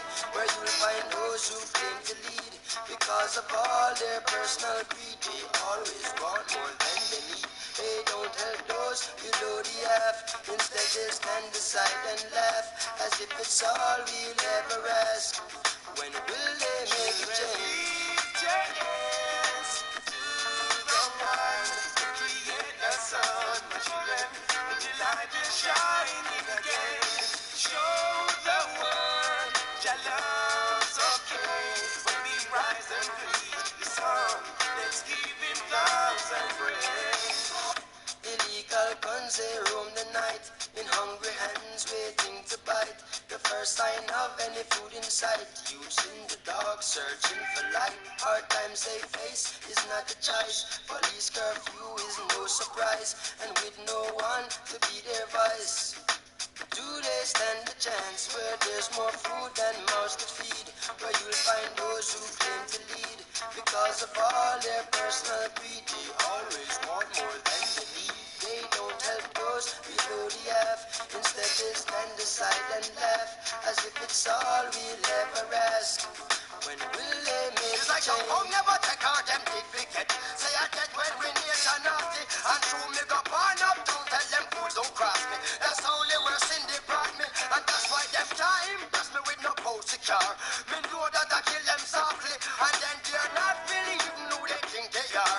They're not really moving crafty. Me get for understand so them plan them 40. When up of them are 20 and favor 40. Well don't filthy rich big belly and naughty. The real Gideon will be arriving shortly. Cause Rasta no peeping, get drum with clatty. We live longer, cause we fool no salty. We grow stronger, and them can't assault me. So you Rastafari, love and exalted. Children, lift your hands to the one who created the sun. My children, in the light is shining again. Show the world your love's okay. When you rise and see the sun, let's give it thanks and praise. I went to East Norristown High School with fine tools. Flowing times wasn't fine or cool. For my move, the crowd knew what I could do. The style rule, walk the streets that lead to wild cruise. Narrow, thump around the grounds of ill Tanner down crew. Every block I get a one love pound and how you got forts in the whole tri-state around you. Cause every time it's beef and I'm round, I'm down to criticize, no can't do to my crew. From a face that I don't recognize that I knew. Why you at high noon, get a 9, they can you late to put a finger in your thigh, boom, pop, boom. You ain't never been to the ghetto? Check this out, don't go. Don't ever come to the ghetto. You heard it again, don't go. But you wouldn't understand the ghetto. What? Black. Hard as well. Lift your hands to the one who created the sun. My children, in the light is shining again. Show the world your love's okay. We rise and greet the sun. Let's give him thanks and praise. There's more hungry mouths and food to eat. It's where the homeless roam the street, where broken glass and broken dreams are shattered and scattered amongst debris. Separation or art and still they laugh and dream of a mansion above the earth. No one to speak up on their behalf.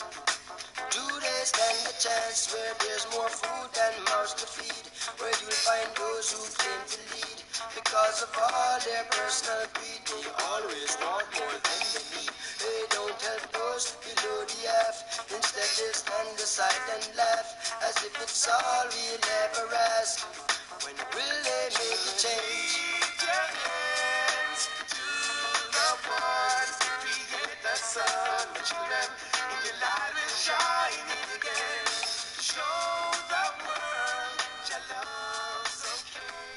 We rise and greet the sun.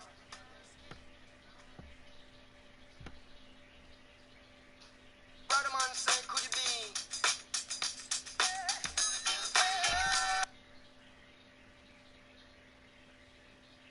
I can remember when there was slavery time.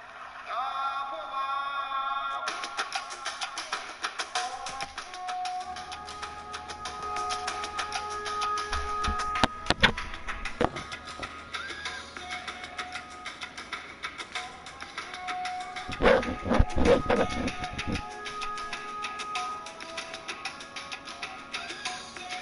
you want and what you will, working for your dollar bill. Sad to see the old slave mill is grinding slow but grinding still. Walking home a youth gets killed, police free to shoot at will. Sad to see the old slave mill is grinding slow but grinding still. 9 to 5, you know the drill. Weekends are a short-lived thrill. Sad to see the old slave mill is grinding slow but grinding still. Cup run it over till it's filled. Take until they've had their fill. Sad to see the old slave mill is grinding slow but grinding. Some of us think we're too big. God the system gives us jobs, even though it's just a low-paying gig. Some of us will boast and brag, and those of us who think we're smart, just because we don't have much. It's really not the case at all. It's riches that the flesh can't touch. Some of us won't respect names. Some of us won't respect laws. Some of us don't respect life, even though we worship God. And some of us won't let go of faith, no matter what the price may cost. Some of us won't practice hate, because we still believe in love. What you want and what you will, working for a dollar bill. Sad to see the old slave mill is grinding slow but grinding still. Walking home a child gets killed, neighbors free to shoot at will. Hurts to see the old slave mill is grinding slow but grinding still. 9 to 5, we know the drill. Weekend such a short-lived thrill. Sad to see the old slave mill is grinding slow but grinding still. Cup run it over till it's filled. Take until they've had their fill. Sad to see the old slave mill is grinding slow but grinding. Most of us think we're too good, just because material gain. If we were living as we should, the less of us would be in vain. And those who are misunderstood, they still deserve a voice to claim the things that are still meaningful to each and all of us the same. And some will say the cup's half full and give Jah thanks for what we've gained. And some will say there's much more weight to pull, and then we'll tell you that straight up and plain. And some will think outside the box, but some of us will hold our lanes. And some of us rewrite the facts, but some of us have chopped on cane. Boy, what men won't and what they will, working for a dollar bill. Sad to see the old slave mill is grinding slow but grinding still. Walking home a child gets killed, police free to shoot at will. Hurts to see the old slave mill is grinding slow but grinding still. 9 to 5, you know the drill. Weekends are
right for no dupe. She shed those lonely tears for the little ghetto youth a calling starry, starry.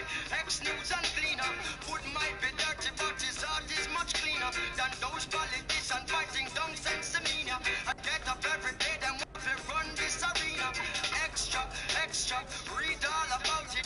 Get a youth in need and there is no doubt about it. If baby want feed and can't do without it, big 45 going to scout it. Oh no, the youths them balling out. You they get a youths them balling out. Hey, youths them calling out. You they get a youths them balling out. Well, justice are where the youths them need overall. The way them deal with mankind, all my girls start all. Justice are where the youths them need overall. The way them deal with mankind. Listen, no I'm a diesel jack until went up the hill to sell some marijuana. Pick up the bread, they blow the crown until them tumbling after. Think about beef, shit, data, sheep, no deep in the pasture. And if one try to that again, it's going to bring disaster. Kings and kings of the Lord of Lords, everlasting, never last. Inspire, die, and I to be a microphone blaster. Men I go bow down to no slave master. Let the youth them first and not the questions them after. If you're joining us over on Next Gen, you'll find in 2K22 the city is alive and there are big changes throughout. Starting in my career, day or night, the city has attractions and activities to explore as you improve your game and build your status as an NBA legend. It's also now bustling with new residents who are enjoying the recreation and offer your My Player special challenges, contests, and shopping opportunities. Off the court, jump on a bike or on a skateboard and head to the races where the fastest time in the city will receive a special VC reward. The city also has new and quicker alternatives to get into online hoops. Your My Player can now enter unique matchmaking buildings and be placed into competition immediately. If baby want feed and can't do without it, the big 45 going to scout it. Oh no.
Change your nighttime hobby.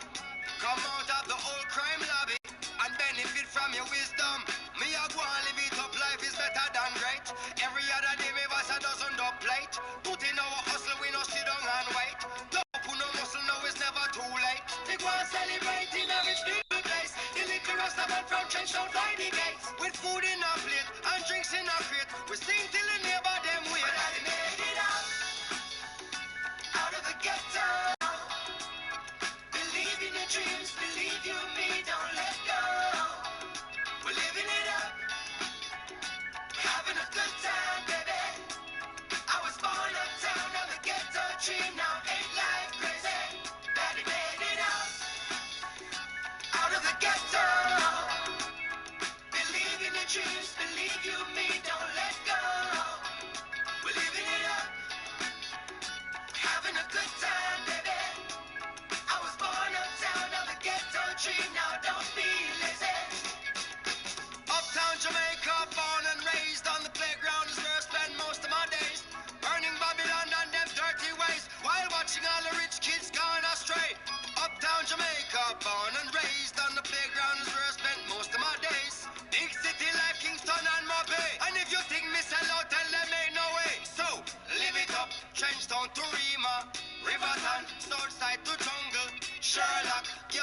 to Spanglers, Pineland, 3 Mile to Baku, Portmore, Seaview, Spanish Town, 9 Mile, Brownstown to Flankers, Falmouth, Westside, Orange Hill.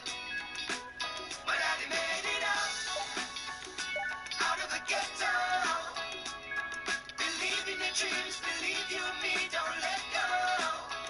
We're living it up, having a good time, baby. I was born uptown, now the ghetto dream, now ain't life crazy. Daddy made it out of the ghetto. Believe in your dreams, believe you and me, don't let go. We're living it up, having a good time, baby. I was born uptown, now the ghetto dream, now don't be lazy.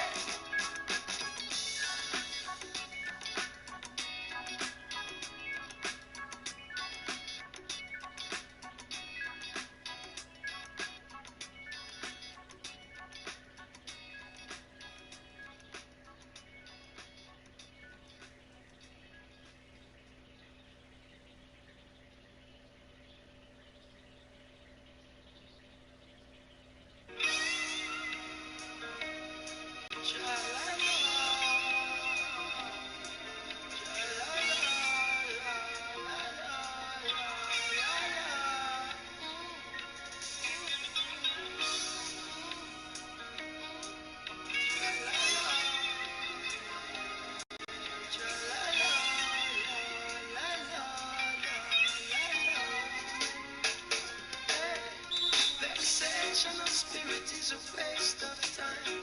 Negative thinking, don't you waste your thoughts. Verbal conflict is a waste of word. Physical conflict is a waste of flesh. People will always be who they want, and that's what really makes the world go round. Unconditional love is scarce. Shine, oh, I shall not forsake thee. Now and forevermore,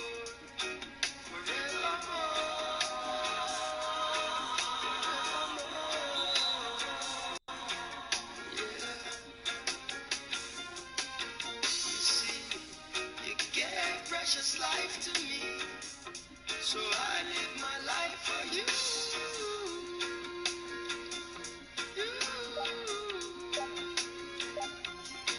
You see, you've always been there for me, and so I'll be there for you.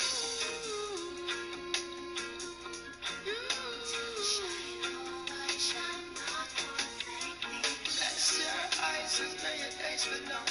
May you rise on the morning when his kingdom come. Good deeds are remembered in the hearts of men. Bless your eyes and may your dreams come true. May you rise on the morning when your kingdom come. Good deeds are remembered in the hearts of men. Shine, oh, I shall not forsake thee now and forevermore. Forevermore.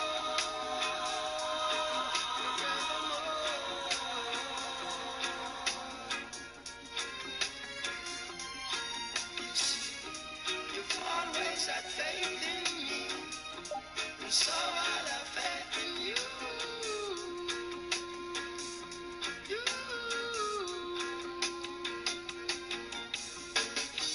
You've always been there for me, and so I'll be there for you.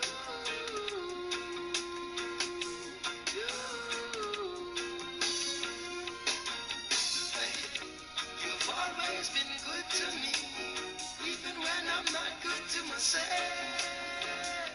You've always been fair to me, even when I'm not fair to myself. You've always done right by me, so I will do right by you.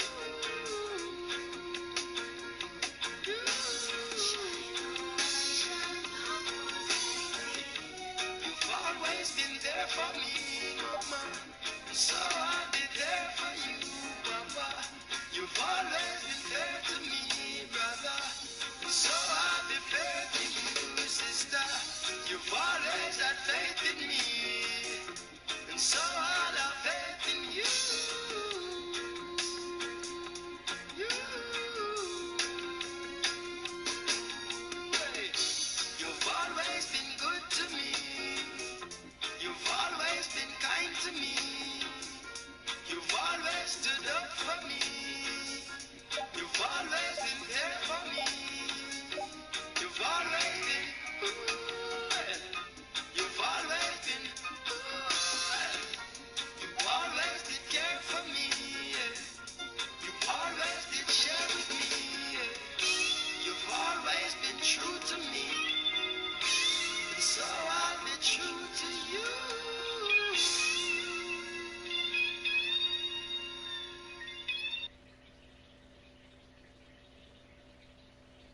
Attention foodies, with this fusion of prime rib steak, melted provolone, and other magical melty stuff, Arby's is now officially a fusion restaurant.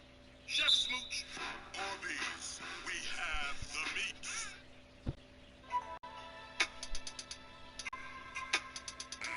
Here we are. Here we are.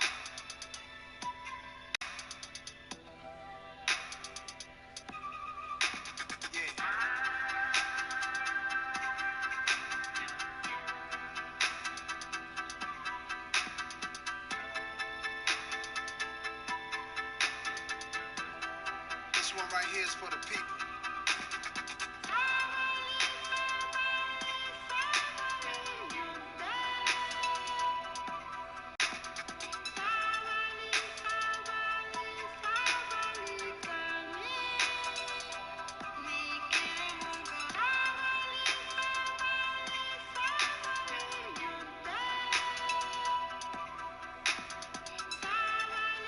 Hey, yo, D.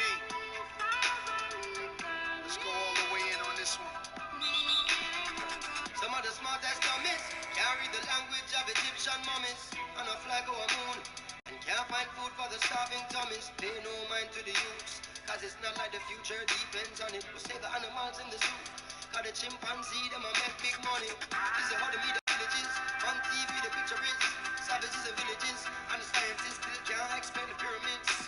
Evangelists making a living on the videos of ribs of the little kids, stereotyping the image of the images, and this is what the image is.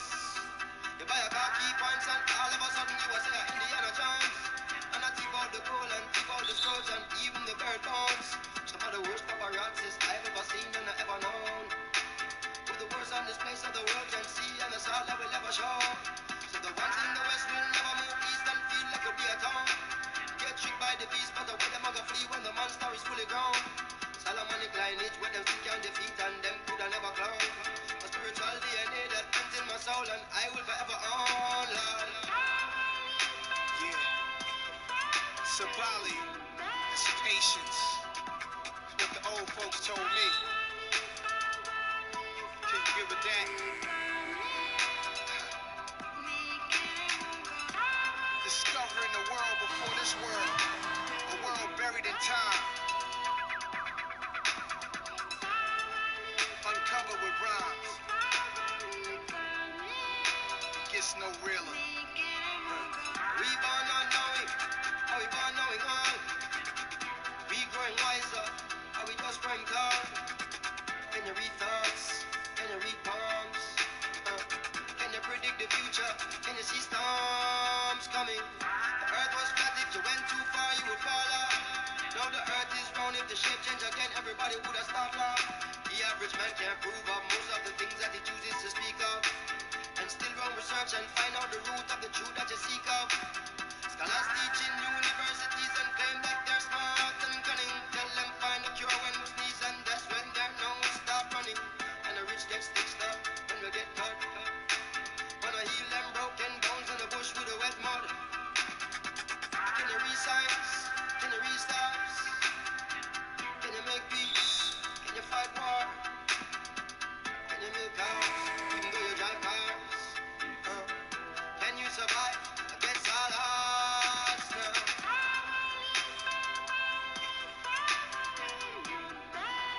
It's crazy.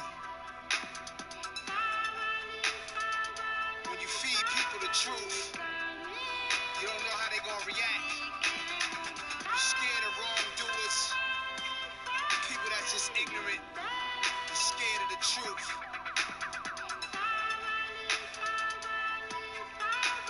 Be patient for now. Who wrote the Bible? Who wrote the Quran? And was it a lightning storm that gave birth to the earth and then dinosaurs were born? Who made up words? Who made up numbers? And what kind of spell is mankind under? Everything on the planet we preserve and can it. Microwave it, try it, no matter what, we'll survive it. What's you? What's man? What's human? Anything along the land we consuming. Eat it, delete it, ruin. Trying to get paper. Gotta have land, gotta have acres. So I can sit back like Jack Nicholson, watch niggas play the game like the Lakers. In a world full of 52 fakers, gypsies, seances, mystical prayers. prayers. You superstitious, throw salt over your shoulders, make a wish for the day, cuz like somebody got a doll in me, sticking needles in my artery, but I can't feel it. Sometimes it's like part of me, but I got a real big spirit. I'm fearless, I'm fearless. Don't you try to grab hold of my soul. It's like a military soldier since 7 years old. I held real dead bodies in my arms, felt their body turn cold. Oh, why we born in the first place if this is how we gotta go? Damn.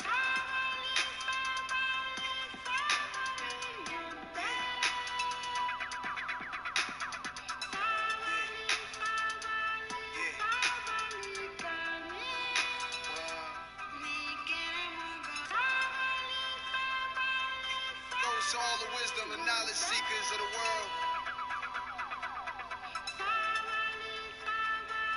Sabali. Patience. Yeah.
for the win-win.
Folks slackness, big old man hotness. Watch it make me knock this. Experience fatness, love it how me lock this. Gang to the zilla, I'm a monster like a Loch Ness. Look how long my locks is. All bills paid, all beds made.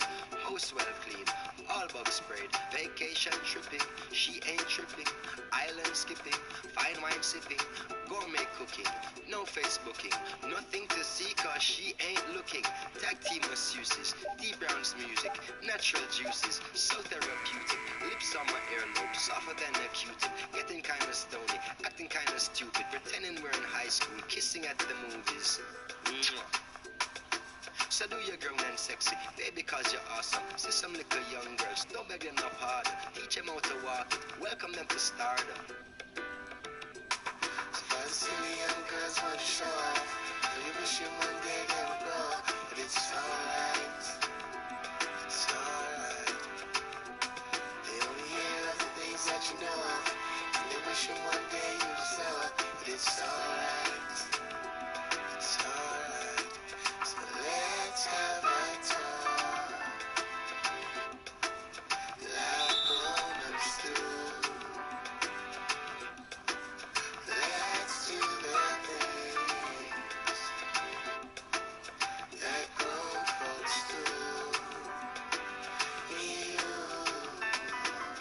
Early morning wake-ups, bringing me the papers. Continental breakfast, smoke salmon and capers. The eggs are over easy, you're putting on your makeup. We'll do some exercises, strolling through the acres. A mansion out in Gables, cottage in the Naples. Vineyards out in Bordeaux, horses in the stables. Baby, we're connected, like TV is the cable. Like paper is the staple, like syrup is the maple. If Madonna's like a virgin, age is just a number. So tired of searching, give me where my comfort. She feeling kinda naughty, I'm feeling kinda rampish. She is my accomplice, we're getting things accomplished. Call you by your last name, tell you that you're gorgeous. When I get around you, I'm nervous till I'm nauseous. Tell me what's the hold up, maybe because I'm anxious. Both of us are grown up, drop it just to hang. But see the young girls want to show off.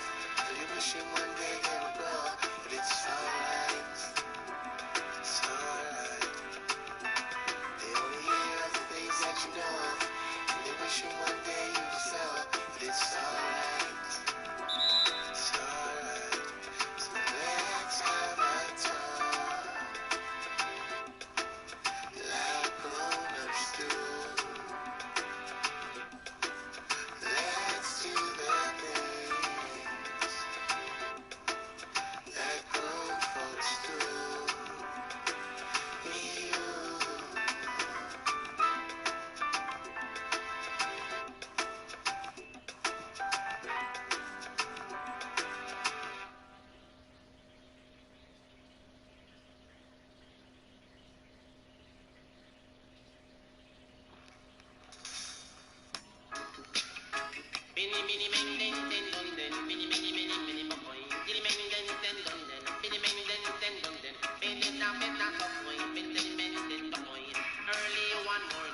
Early one morning, new flash wake me out of me sleep. Say 3 man and a woman, also a picnic.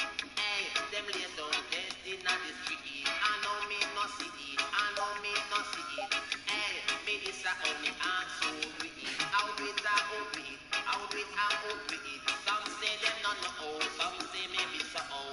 Hey, then I want them, hey, then I want them. Then done then, then men, then done then, then I'm a point. Ben then, then, then, then done then, ben then, then, then, then.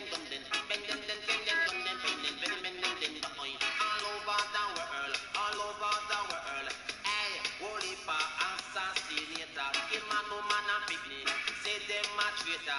Hey, some of them have to run leave the area. Run left them furniture, run left them furniture. Hey, me set for police and soldier. Matic in them way, chopper in them hand. Hey, some of them sitting over them shoulder. Za za za zo zo za za za za zo zo za. Hey, wa da da da da da da da da da. Den den den den den den. Den den den den den den den monden den den monden den den monden. Den den den den den monden. Den den den den den monden. Den den den den den monden den den den den den. Early one morning.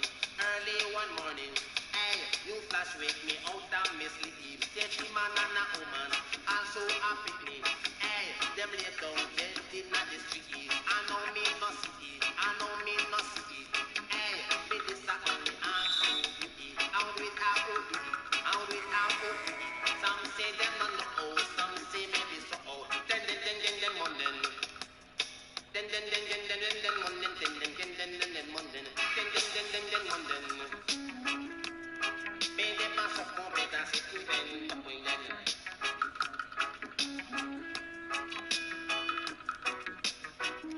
All over the world.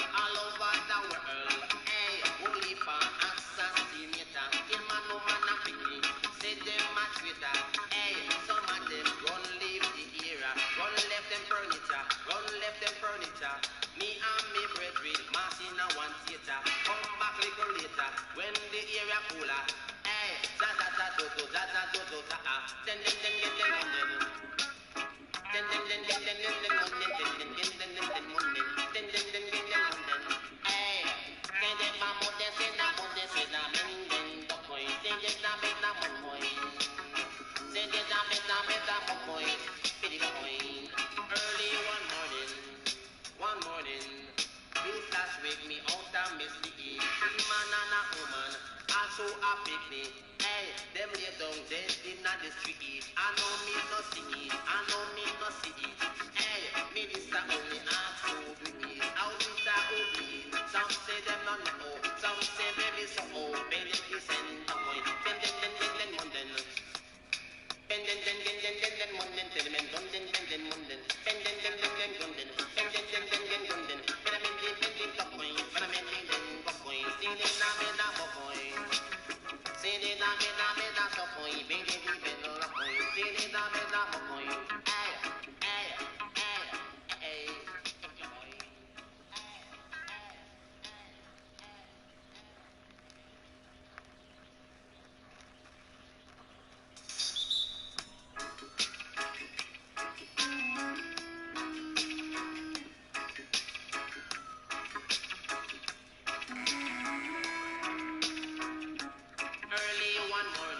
Early one morning, you flash wake me out and me sleep. Take three man and a woman, also a picnic. Hey, them lay down dead in the street.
a fool.